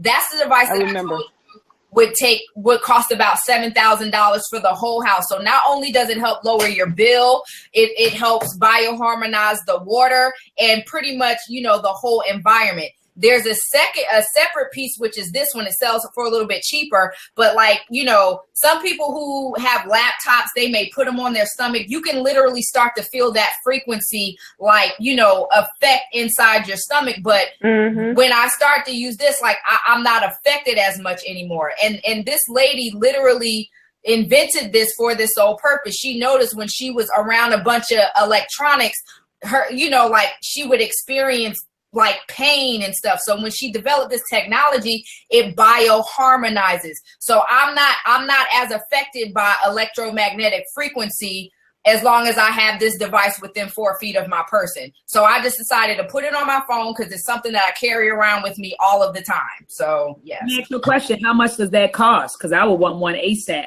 Yeah, so okay, I'm working a wholesale deal right now. It's ranging. It's about 80. It is about 80, but with wholesale, hopefully I could get a little cheaper. But this little device here is 80. This and I replace it every year. So, but the retrofitted one for your house, which is $7,000, it lasts longer. But yeah, so I'll email you the presentation. Like I said, the people who have the Parkinson's, who had diabetes and was blind and now they can see, in the presentation they give you their contact, because it's like, if you don't believe what I'm saying, you could go ahead and email these people if you want to. So yeah, and then I'm also going to the training to learn how to actually install these in people's houses. So this is another piece to the contracting that I'm going to bring as well, because I want this in the old folks' homes and hospitals. Like, you know, it's just so much. This is why let's separate. And guess what? Some of these people are Christians. Hello, you think I'm gonna let religion separate me from coming up on this? No, ma'am, absolutely not. I'm sorry. No. That was immature. I'm sorry. No, I don't blame you. I don't blame you. But yeah, I mean, business is business at the end of the day, you know. Absolutely. All right, I just wanted to get a little estimate of how much it would cost, you know. Yeah. But I got you. We'll talk on the side, you know. All right, that'll work. But I didn't know you had to replace it every year. Sheesh. Well, yeah. I mean, the one that if you pay $7,000, that's not the one you got to replace every year. These $80 ones, I mean, yeah, like, you know, there is a replacement every year, but if you choose to get retrofitted, that's like 10, 15 years or something like that. But yeah, I mean, to me, that's not bad. $80 for a year, that's a cell phone bill in a month. So yeah, that's true. Yeah, that's true. Yeah. All right. Well, ladies, it was nice. I'm going to end the show. Do you guys have any final words for the audience? Peace and love. Peace and love. Peace and love. D, make sure you come through next week, D. We'll be looking for you now, sis. I'm going to try. I usually work from at 9 to 2 on Wednesdays, but I was off this Wednesday. So whenever I'm off on Wednesday, I always be here. All right, no doubt. All right, peace and power, family. Peace and power. Peace and power. Peace and power.